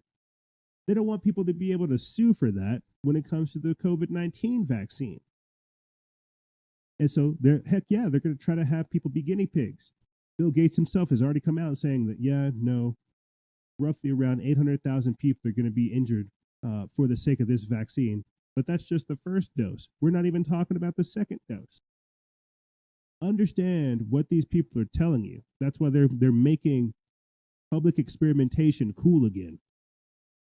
Yeah, like the Tuskegee experiments, like MKUltra, like any of these other situations in history where there has been public experimentation, the Nuremberg experiment, the Nuremberg Code, what went on in Auschwitz and some of these concentration camps. Yeah, they're making public experimentation cool again. It's no longer about fluoride in the water, any other things that they put there, lead and Flint's water supply. They're going in full blorg and trying to make you a mutant. They're messing with your DNA, jacking with you. Human experimentation is not cool. It's very, very dangerous because it's population control. I wish we could call it human experimentation. That's the soft way to say it, but what it really is at its core is population control. Speaking of which, controlling the populations, a judge has ruled that Governor Newsom's ruling in California, his orders with COVID-19, have been unconstitutional, and they're blocking him from making more. Just ruled against Governor Gavin Newsom in a lawsuit challenging executive order. The Superior Court judge ordered the governor to stop issuing directives related to the coronavirus that may interfere with state law. Also, the judge tentatively ruled that one of the dozens of executive orders Newsom has issued actually overstepped his authority. And joining us now to talk more about today's ruling is one of the lawmakers who brought this case to the courts. I've got Assemblyman Kevin Kiley. Kevin, good to see you. Likewise, thank you. Wow, congratulations. Big win today. Give me your initial reaction. Thanks very much. Well, we're very happy with the result. We think that this is what the law requires, that the governor has been overstepping his authority egregiously for months now, with order after order that exercises powers that he does not have under our constitutional system of government. And today, the judicial branch stepped up and reined him in and provided the check that was needed to restore our constitutional. A judge just ruled against Governor Gavin Newsom in a lawsuit challenging executive order. That's right. Unconstitutional. But see, that's the thing. It's a tad bit too late for unconstitutional because there's already been deaths. There's already been suicides. There's already been businesses shut down. Again, the socioeconomic impacts of these lockdowns. And now they want more. They're asking for more in the UK. There's another in Europe. There's another in France. They're asking for more lockdowns. Thank God we have this thing called the Constitution and these things called the Bill of Rights. Let me get into this. An article by Sean Adesalibi put up over there at your newswire. They put this up November 3rd. California Governor Gavin Newsom, for the past 8 months, has imposed the most draconian, unconstitutional COVID restrictions via executive orders. Newsom is an authoritarian who has completely ignored the state's legislature and locked down California with a staggering 57 executive orders. Residents in the state have suffered under Newsom's dictatorship since March. In an attempt to curb Newsom's dictatorial control over California, state lawmaker Kevin Kiley sued Newsom and a Northern California judge, rebuking Newsom in a 9-page ruling on Monday.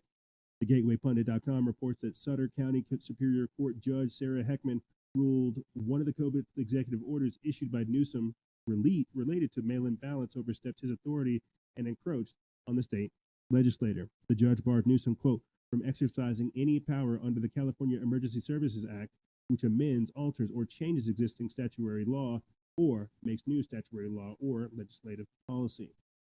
KUSI reported that a Northern California county judge on Monday preliminarily ordered Governor Gavin Newsom to stop issuing directives related to the coronavirus that might interfere with state law. Judge Heckman's decision will become final in 10 days unless Newsom's attorney can raise new challenges. Newsom did not immediately comment or say if he will appeal. The case centers around on a single Newsom executive order in June requiring election officials to establish hundreds of locations statewide where voters can cast ballots in November election. But lawmakers subsequently approved the same requirement, and the judge's decisions will have no effect on Tuesday's election. She acted in a lawsuit brought by Republican Assemblyman James Gallagher and Kevin Kiley, who said Newsom, a Democrat, was single-handedly overriding the state's laws and keeping California safe. Quote, "This is a victory for the separation of powers," the lawmaker said in a joint statement. Newsom, quote, has continued to create and change state law without public input and without deliberative process provided by the legislator. Yep, that's why they're edicts. Half of these are edicts. Half of these are suggestions. These are not things that we're meant to go down. And what's even crazier, too, I start thinking about it. Newsom's going to be one of these, and I keep referencing that episode with Davidino Rodriguez. Newsom's going to be one of those governors that's going to take part in the separation, the choose your own reality. President Joe Biden or Donald Trump, he's going to take part in that. And so, just to kind of see that kickback happening is good. The very same thing happened in Virginia, I think. It was either West Virginia or just straight Virginia, where people were beginning to defy the mask orders. And so what's happening right now is, to a degree, more of this is going to encroach on us if we don't see these type of pushbacks, rallies out there in the streets saying, hey, my body, my rights, getting involved in lawfare, suing the governors, suing the mayors, suing politicians, showing up at your city council meeting, calling out your local elected officials, showing them that they have a constitution to uphold and that they're not doing that and that they need to be kicked out of office.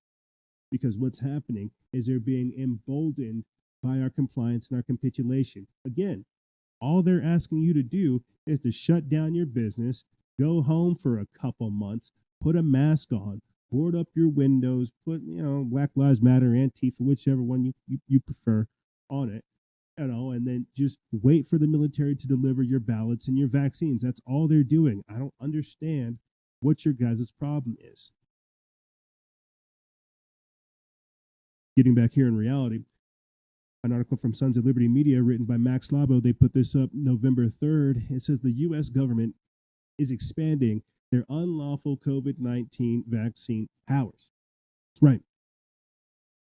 They're trying to figure out a way to forcibly inject you with this. That's why this is so terrifying, because we have this thing called Constitution, a Bill of Rights. We have these things called inalienable rights that should be fought for. But when you have, again, police officers showing right up to your door saying, hey, we need you to self-isolate, that's kind of crazy. Let's get into this. It says, in an attempt to get as many Americans vaccinated as possible, the United States government has expanded COVID-19 vaccine powers to include pharmacy technicians. It says once a vaccine for the coronavirus is approved, pharmacy technicians will join their pharmacist colleagues in an effort to quickly immunize all Americans. Coupled with punishments for those who refuse this vaccine, the U.S. government is pushing hard for everyone to take their shot. The head of Operation Warp Speed has already said that the ultimate goal of the vaccine is to inject it into every American by 2021. They want you to be able to get it at Walgreens, CVS, Walmart, everywhere. Everywhere. Drugstore chains like CVS Health, Walgreens, Boots Alliance, Rite Aid, and Walmart have been pushing the U.S. government and the Trump White House to waive state scope of practice rules and allow pharmacy technicians the ability to vaccinate. So, take it a step further. Not only people,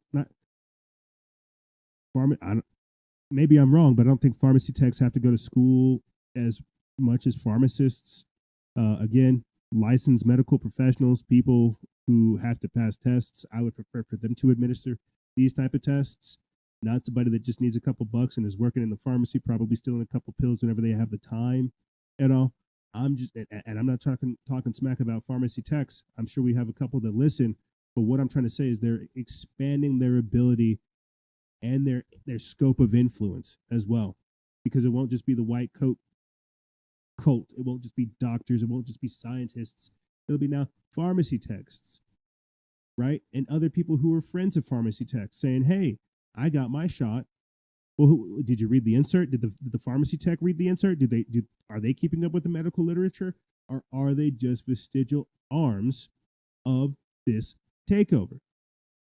Let me get back into this. It says, and a plan developed by the Centers of Disease Control and Prevention includes many of these major drugstore chains as future COVID-19 vaccination sites.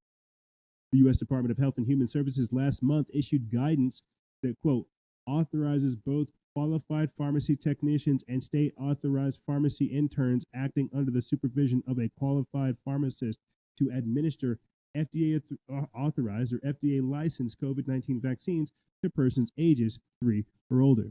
This is put out by Forbes.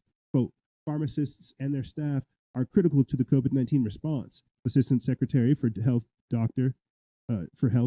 Brett Gyrer, said when the U.S. Department of Health and Human Services announced the ability of pharmacy techs and interns to administer COVID-19 vaccines, quote, together with pediatricians and family physicians, they are ensuring that Americans receive the vaccines they need where they need it.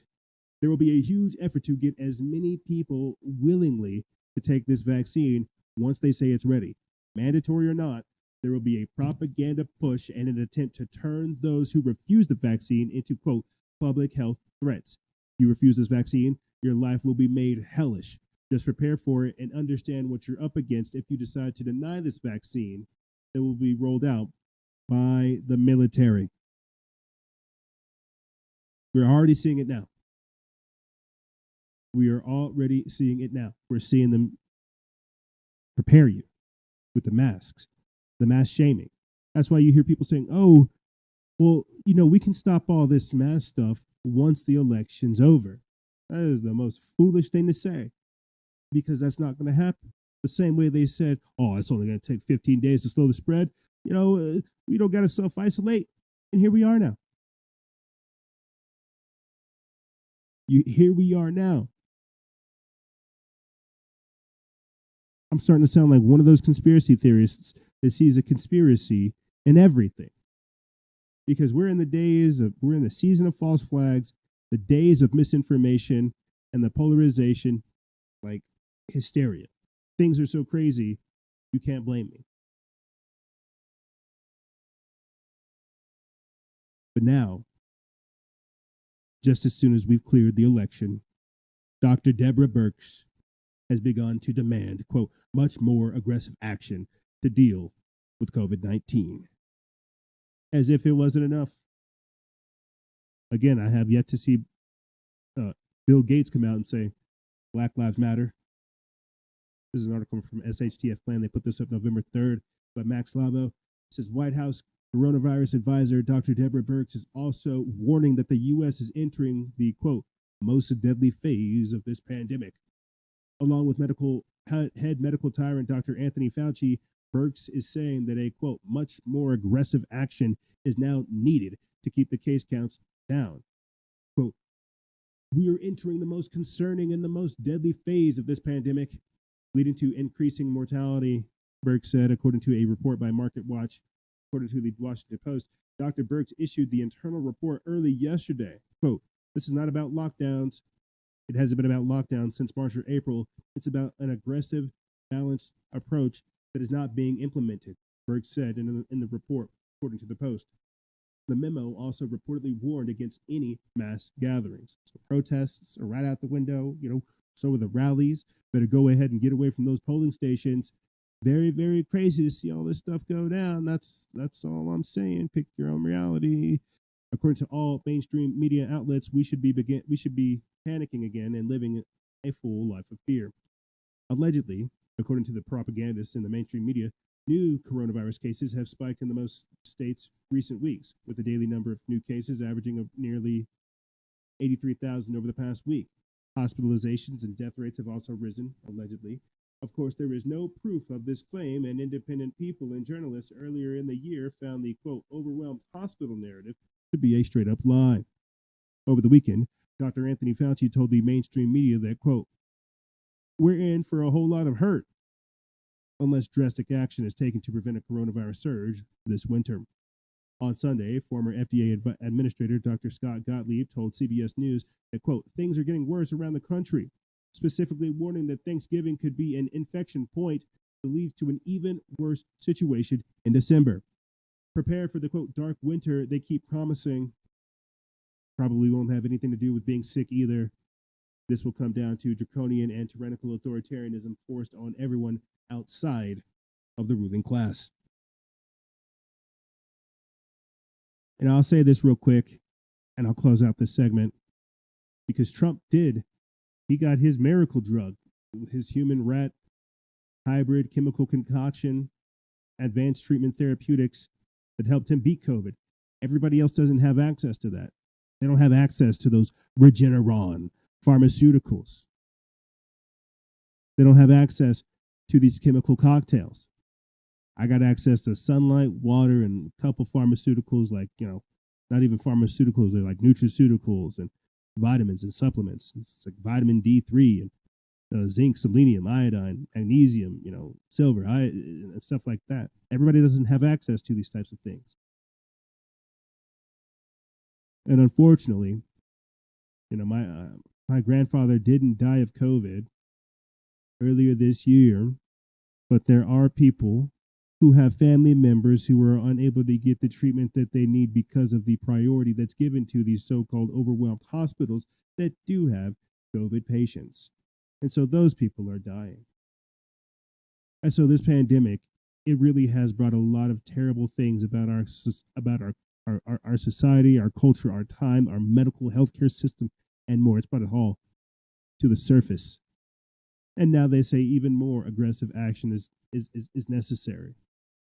Well, what's more aggressive than literally sending armed police officers to your front door to withdraw blood? forcibly removing individuals from their domicile and taking them to quarantine facilities. What's happening right now is something so horrific that it does honestly escape words trying to break this type of stuff down. What we're seeing right now is exactly that. They're trying to quarantine freedom. They're trying to isolate your sovereignty. And the real question is will we let them? We're going to take a quick break. And when we come back, we're going to be getting into technocratic oversight. Again, election fraud, election meddling. While all this stuff's going on, who's behind the scenes who's allowing us to see what we're allowed to see? Yeah, I mean, doesn't it, you have to know that something feels really, really off right now. I had alluded to it earlier in the show that I give that 30,000 foot view. And unfortunately, I think that the ball is in the air right now, that it's at that 30,000 foot view, but it's going to come hurtling down here shortly. Something's up and something's amiss. And the people who are giving us the information, who are curating the content, the Ministry of Truth, the technocratic oversight. Yeah, we're going to be getting into that and more on the other side. We're going to be talking about some of the strange stuff that's going on. Last week, Ted Cruz slammed CEO Twitter, Jack Dorsey. You didn't hear anything about it. You got traffic jams coming out of Paris as they leave as they leave ahead of the second COVID lockdown, as well as new documents that reveal Hunter Biden's $1 million contract with the spy chief of China. So yeah, we have other issues going down, but they're holding us up on the election. We're going to be getting into this and more on the other side, ladies and gentlemen. Don't go anywhere. This is Freedom Faction over here on Factions of Freedom, and we'll be right back right after this.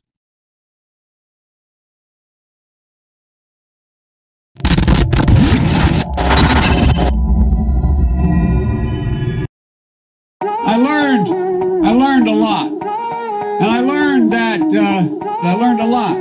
Anyway, Bo is associated here. Anyway, the point I want to make is, I learned so much. I learned black, white, all colors, all backgrounds, but I mean, come on, man. Men, women, gay, straight, everyone deserves a shot, you know. Come on, man. You know the thing. You know what I mean? You know the thing. You know what I mean? Come on, man. What I have to do is I have to continue talking about the things. Come on, man.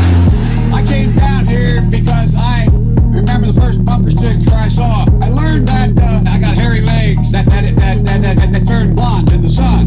And the kids used to come up and reach in the pool and rub my leg down so it was straight and then watch the hair come back up again. And I learned about kids jumping on my lap. I love kids jumping on my lap. Oh, I'm in trouble. What are we, nuts? Dead. You know, come on, man. Give me a little break here. Get a life. Taking cocaine or not? What do you think? Huh? Come on, man. Black, white, all colors, all backgrounds. But I mean, come on, man. Men, women, gay, straight, everyone deserves a shot. You know, come on, man. You know the thing. You know what I mean? You know the thing. You know what I mean? Come on, man.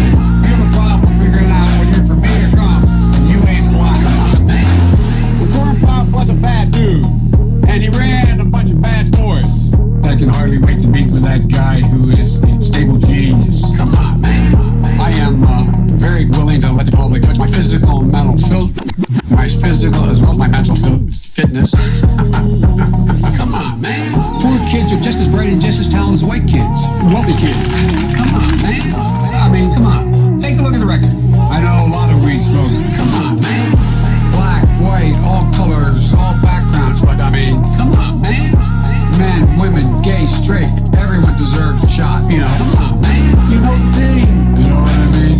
You know the thing. You know what I mean? Come on, man. Why the hell would I take a test? I am, come on, man. What the fuck,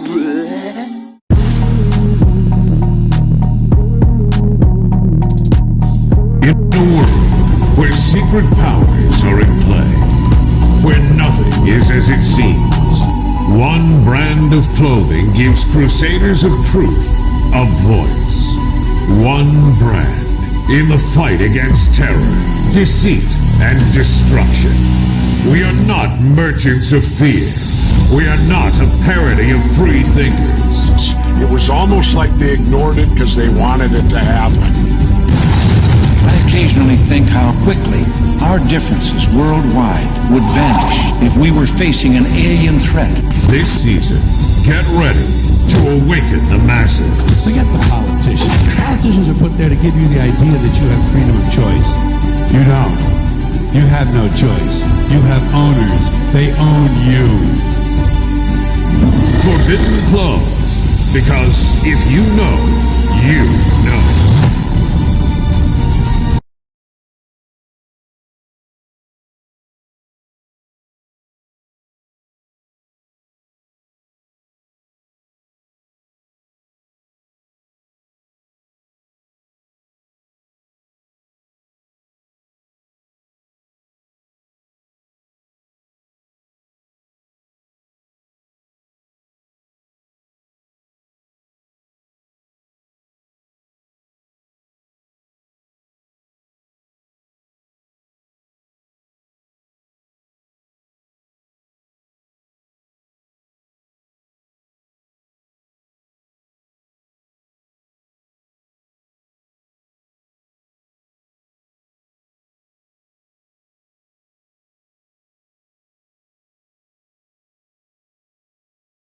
Welcome back.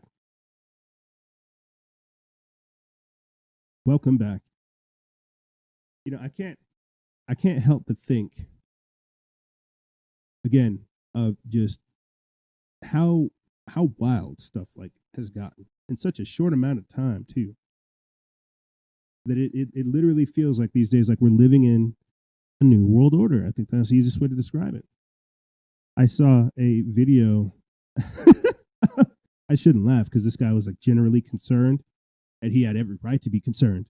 But I guess I'm just like desensitized or something else, man. Because he was just screaming on the side of the road about how not normal everything was. It was like raining. There are cars, passing him by, and he's just like, "Did you wake up today feeling like everything's not normal?" And then he just had like this list of things he didn't think were normal, and he was just screaming, and you could see his eyes getting, bloodshot red, progressively getting angrier, the vein popping out of his neck,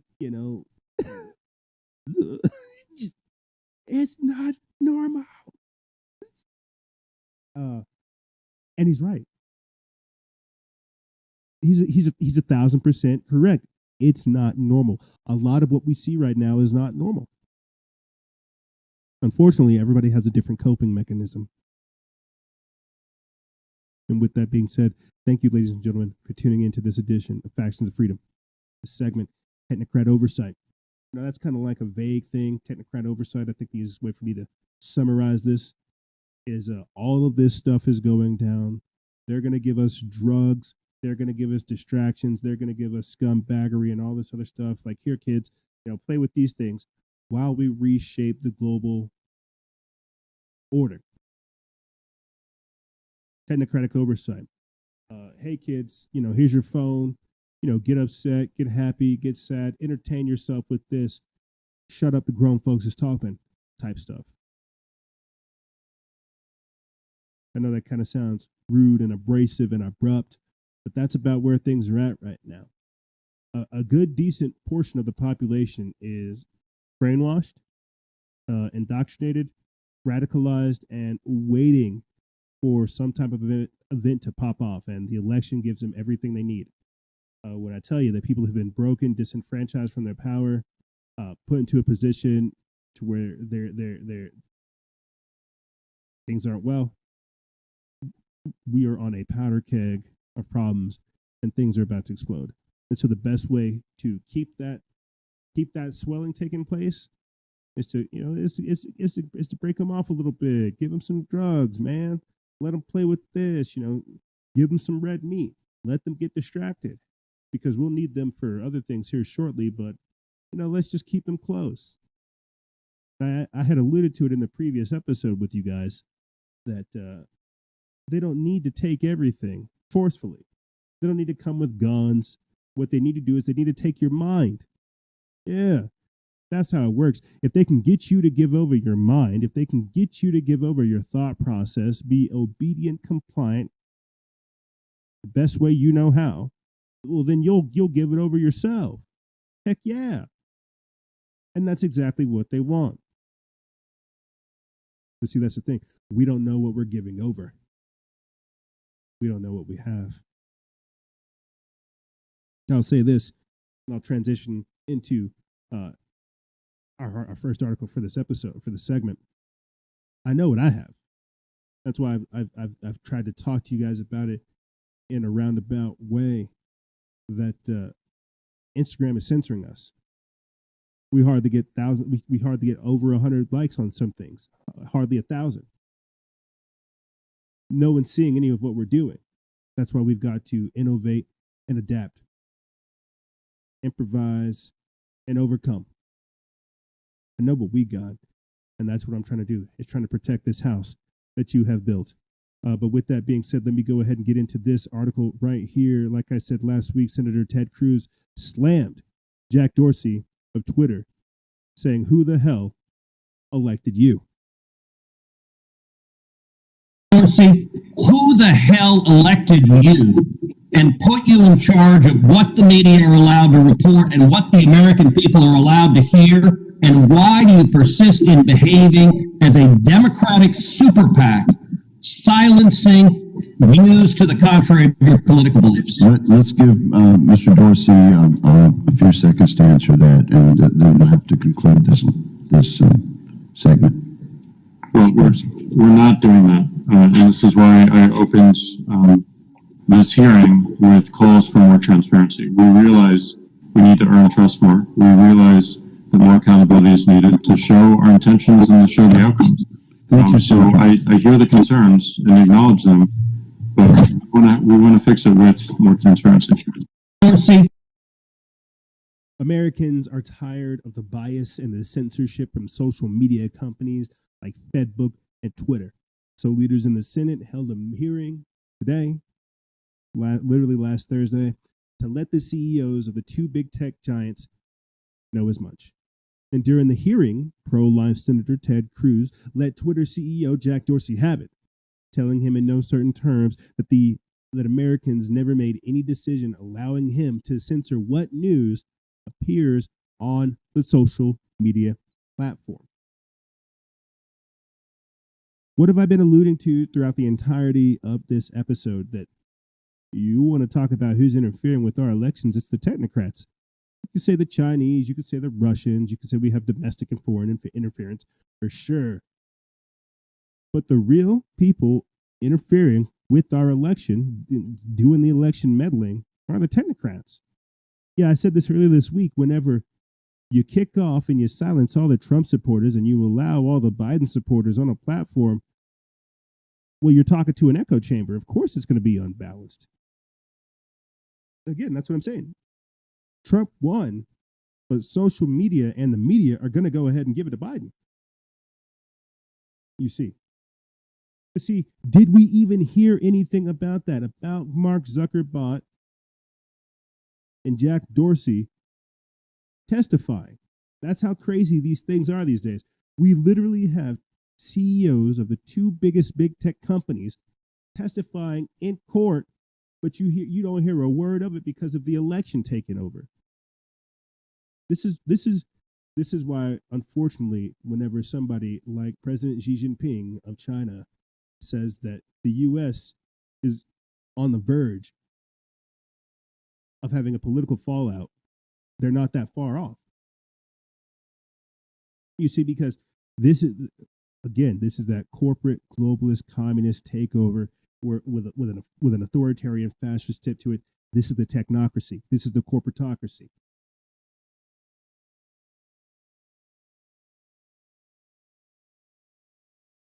This is how they've been able to infiltrate the country.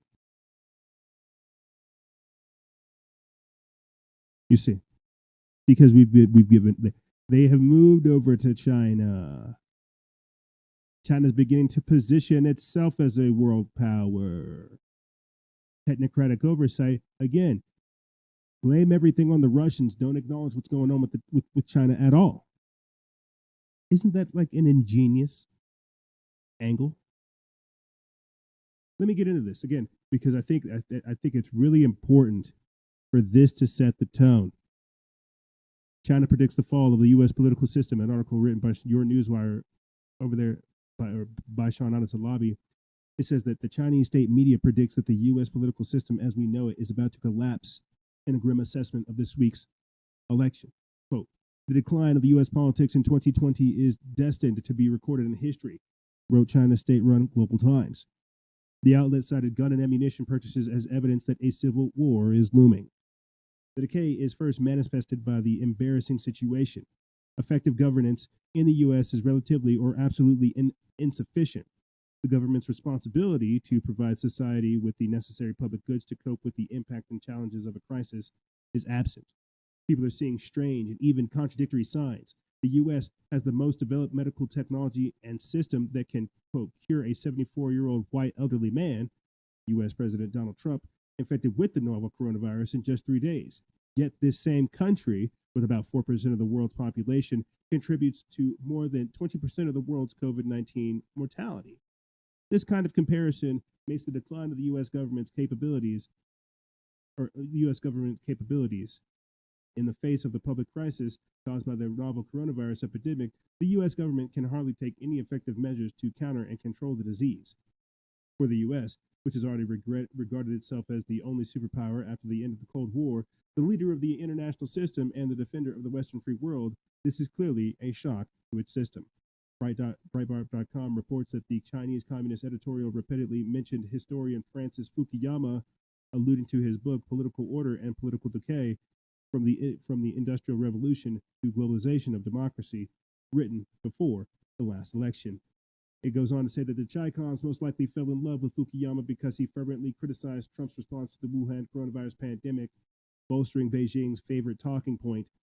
Fukuyama salad days were back in the early 1900s, when he thought that the collapse of the Soviet Union heralded, quote, the end of history, that is, the near universal triumph of classical liberalism over fascist and communist ideology.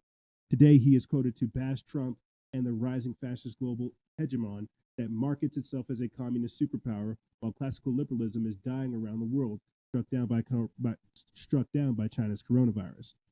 The Global Times, built on more recent comments by Fukuyama to suggest that President Trump is some bizarre historical aberration, a, quote, negative influence that exceeds the system's threshold to function and produce, quote, systemic paralysis, with the implication that America might resume being a reasonably sane country that Beijing can do business with if Biden wins.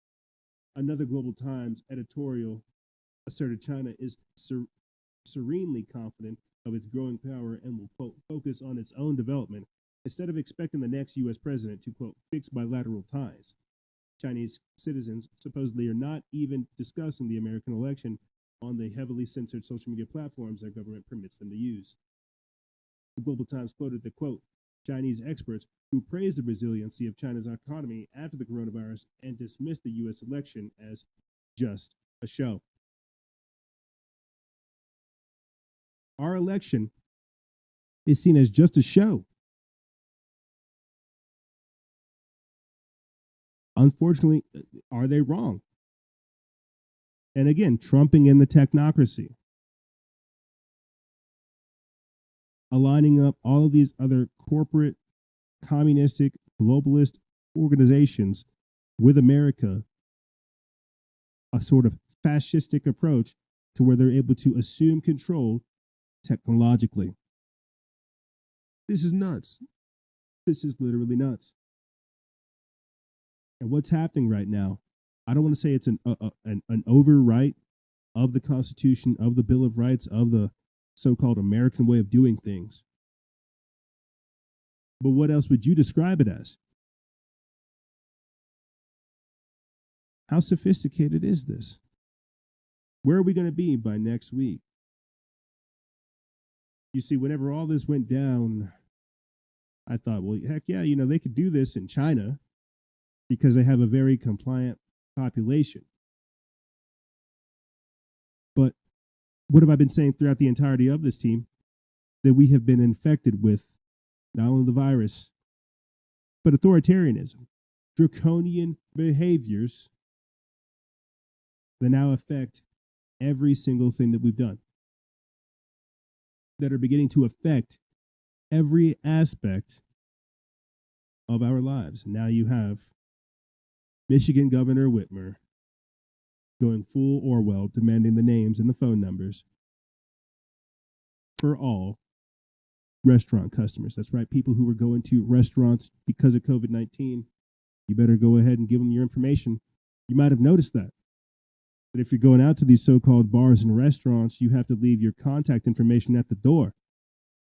It's not only silly enough for you to wear a mask, you now have to leave your footprint, show that you may or may not have violated some of these COVID-19 guidelines. This comes from Michael T. Snyder over there, the most important news. They put this up November 2nd. It says, effective this week, diners in Michigan are now going to be required to produce their full name and contact information simply for wanting to eat out at a restaurant or a bar. Ironically, it's likely more information than citizens are required to produce in order to vote. But you see, that's what happens here in the technocracy. You will not be able to do anything without it being tracked or traced. You think, oh, well, maybe if I just go in there and, pay with cash, I'll be all right. There will be a timestamp or a timestamped showing you're there. Security cameras showing you enter and leave. They'll be able to track everybody else there other than the person that wasn't there. And you'll put a fake number. We'll have to have like separate conversations on how to like involve yourself in gray man tactics and stuff like that, and how to bypass the system, with anti-facial recognition clothing and stuff like that. And that truly is like a whole separate discussion, because that's where we're going. When they begin to shut down businesses that don't want to go along with this, that's where the speakeasies are going to come in. I said that at the start of this, and here we are. You're going to have people coming up with aliases, fake names. There's going to be like a whole underground economy that trades in like goods, money, services, and stuff like that, because they're not going to want to be tracked. That's what this all is. That's what contact tracing is. A lot of what this is preparing you for the next step of the lockdown. Tracking, tracing people, testing people, door-to-door knocking. I know all of this sounds crazy. I truly cannot believe that I'm reading half of this stuff to you. But if I did not see it, if I did not have like videos of it, if I didn't have other people's testimonies, reports, my God, I would not believe it. But that's where we are. This is that technocratic oversight. You see, because even though we're having an election, we're all still losing our rights. And that's the big thing to take away from right now. Because even if the election were to go down, I would, roll back some of these lockdowns and send the troops home, and I wouldn't feel like I'm about to step into a prison. This is insane.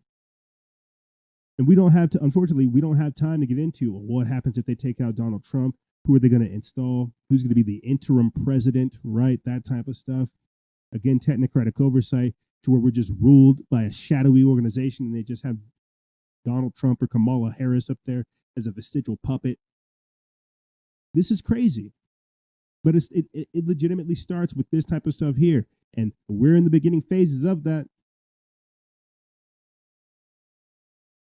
I shoot you not. We are in the beginning phases of that. More on just to touch on more of the lockdowns, because it's insane. Audio listeners, you guys can't see it. I'll go ahead and describe it for you. But there are massive traffic jams across Paris as people have fled with the lockdown. So you've got China saying our elections are a joke, saying that they're going to profiteer from the coronavirus lockdown. And as Emmanuel Macron, on Wednesday, French President Emmanuel Macron announced that France would enter a full lockdown from midnight on Thursday until the end of November due to the second wave of the coronavirus pandemic. You've got massive traffic jams of people straight up leaving Again, socioeconomic, socio-political ramifications of COVID-19. This is the fourth turning. It's the fourth industrial revolution. This is what happens when you have them engaging in social engineering, shutting down holidays, shutting down seasons over a single text.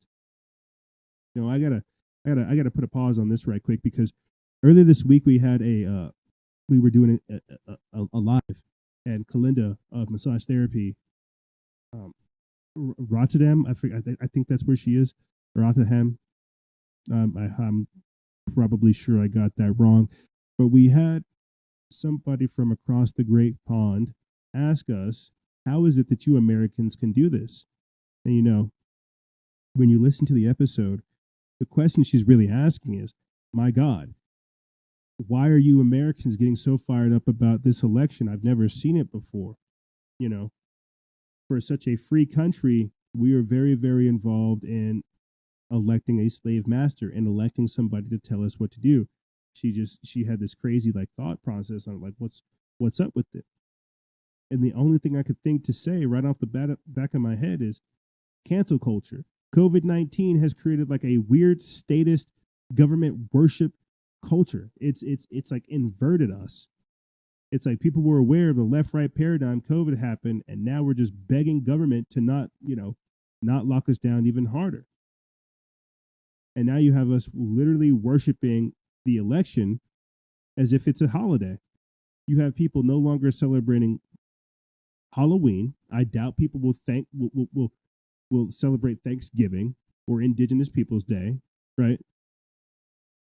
You already have the UK police saying that because of COVID, they're going to shut down people's Christmas gatherings. Do you see what I'm saying here? This is lockdown culture. And that's what the government's created with this. And it would be as simple as saying, hey, we're not going to live in fear. We're going to roll back some of the lockdowns. We have to figure out how to do both. We have to have that, as Dr. Burke says, that balanced aggressive approach. But we can't have that. Instead, no, we're having total submission, total compliance. That's the culture of lockdown. Go along to get along. And I crap you not, my friends. This type of stuff will lead to the purge. You're going to have climate change activists and environmentalists say that we need more lockdowns. It's good for the environment. It helps reduce CO2 emissions and things like this, greenhouse gases in the third. That's what Bill Gates said, that the lockdowns, they're good for the environment, but they're not good enough.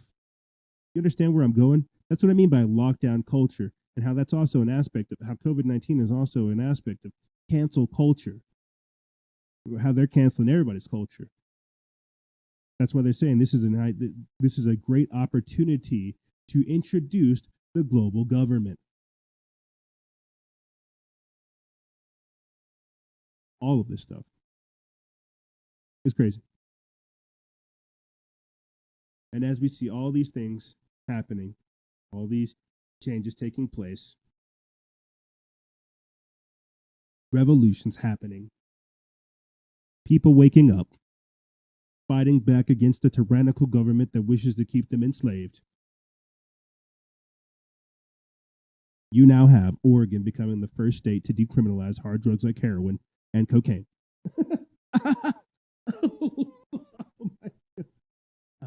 I shouldn't laugh, because, I should laugh because this is everything I've said in one way, shape, or form. They don't want people to wake up. Sobriety is a hell of a drug. Reality is extraordinarily intense. They don't want that. They want you to tune out, drop in, blast away. What have we been talking about?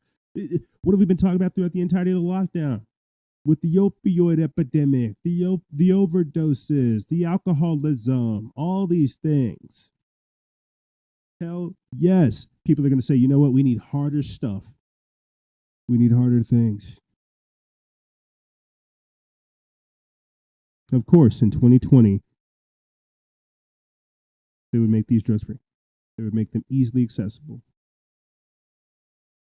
I mean, we're not talking about weed here. We're talking about heroin, coke, and meth. We're going straight into it, because that's all we really care about. We don't care about sovereignty. We don't care about rights. We don't care about less restrictions, less taxes, less involvement and interference. We just want strange sex and drugs. I just want to feel weird. I just want to bliss out. I just want pleasure. I don't want progress.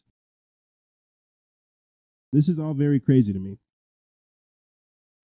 How does this apply to the technocratic oversight? Well, they know what people want. They know people want those drugs. They know that you want some of that Suboxone and some of that the Oxycontins, the Lortabs, the Percocet. They know that you have developed a what's it called? A tolerance.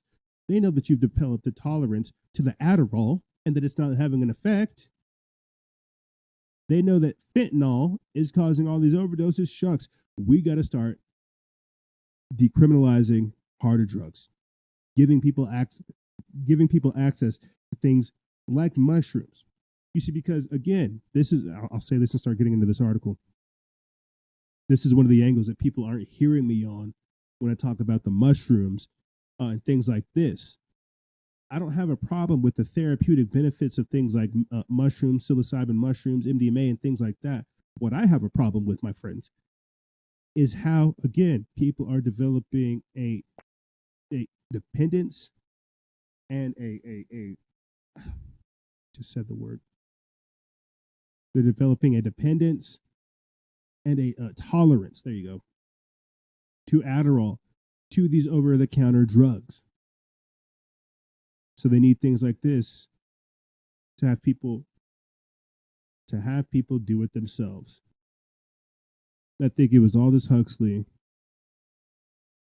I forget at what university in California, but when speaking of his books, Brave New World, he said we'll get people to love their servitude.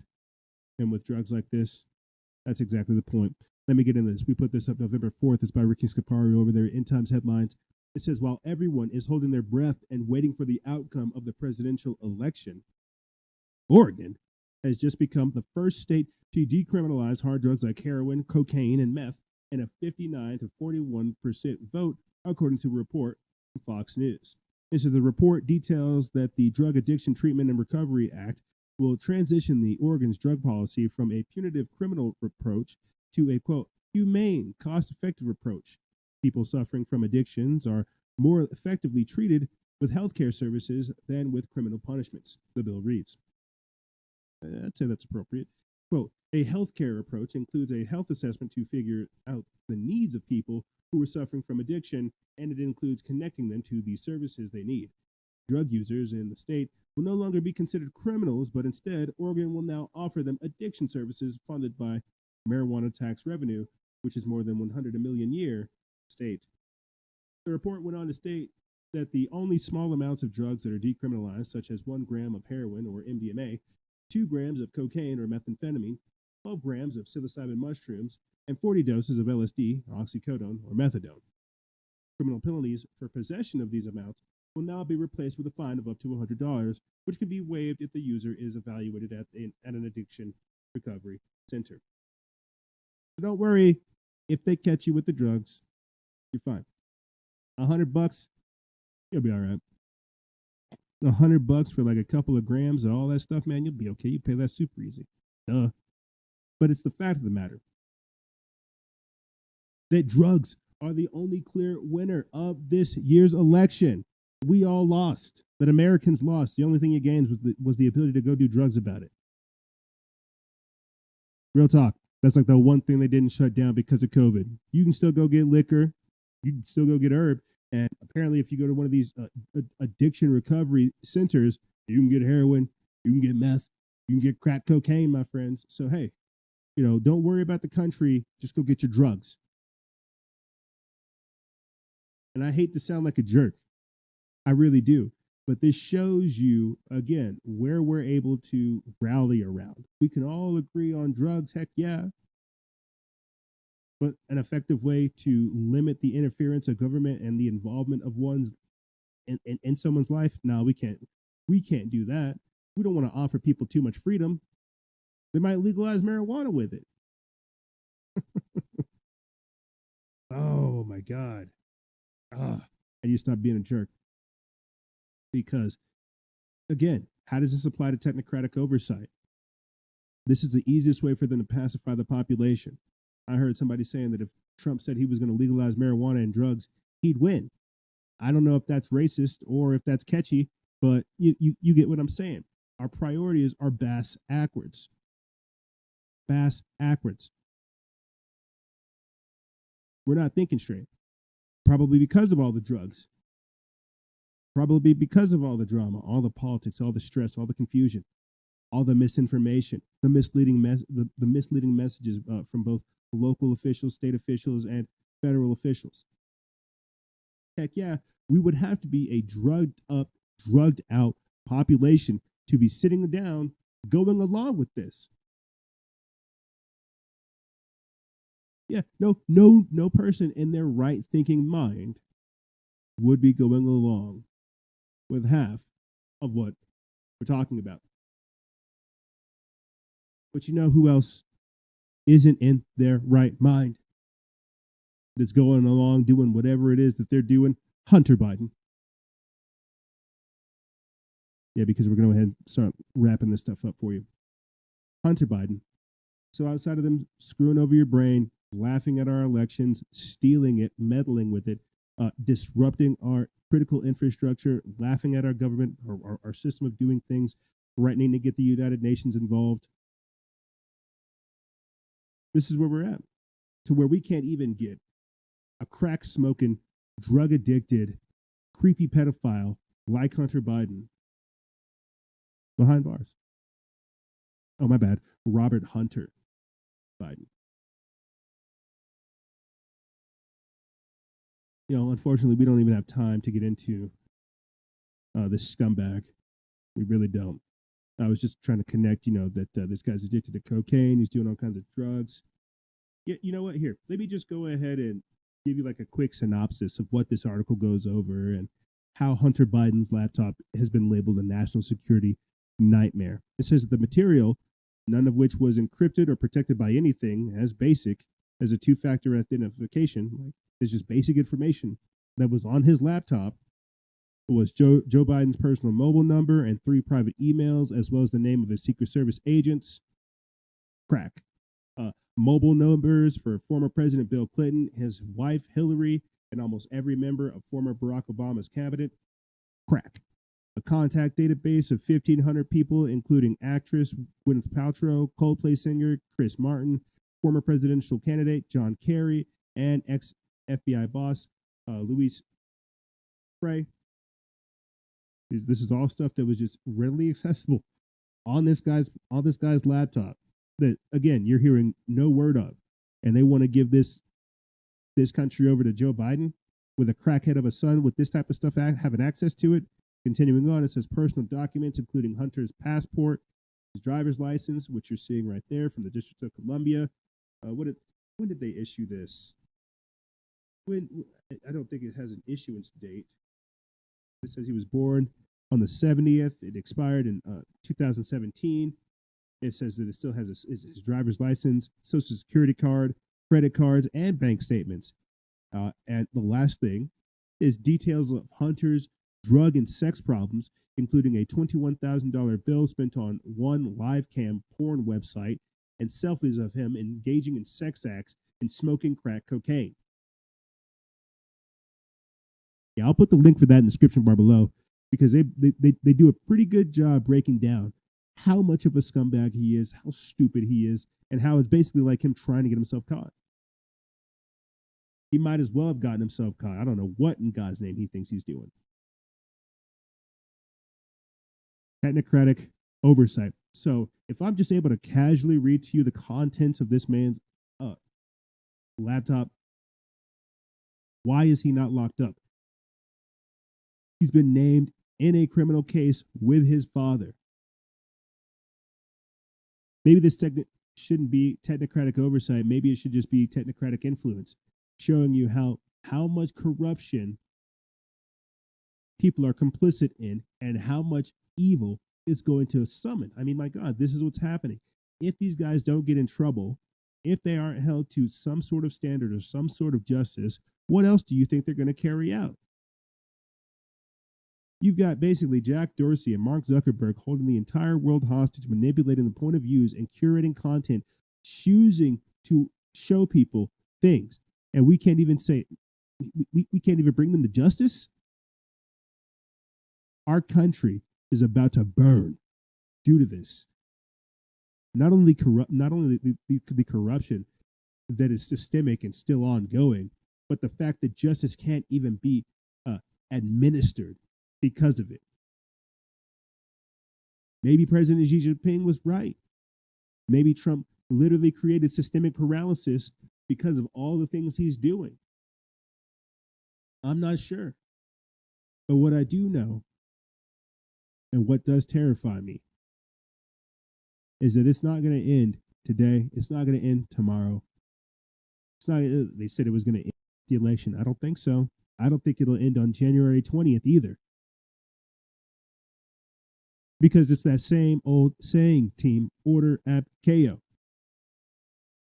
And we've seen them meddle in elections and install dictators around the world, and now we're seeing it happen here. That same globalist communist infiltration is shaping up in our own backyard, and we don't even know what to do with it. We can't even call it out. And even if you do, they call you a Russian. This is what's happening right now. We're seeing they're holding us hostage, creating contention, assuming control. We are watching a coup in live time and seeing history be made. And I wish I could tell you where we will be on the other side. But unfortunately, my friends, I'm just as in awe as you are.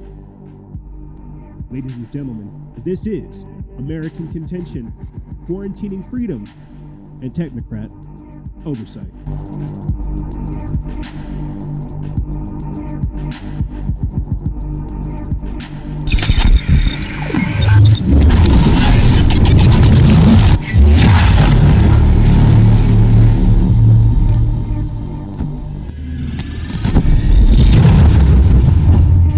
Yeah, that's it. Yeah, unfortunately, that's it. Let me break it down to you. Let me hit it straight. We are seeing a takeover of our electoral system, a communist, global funded foreign takeover of our election system. This is 2020.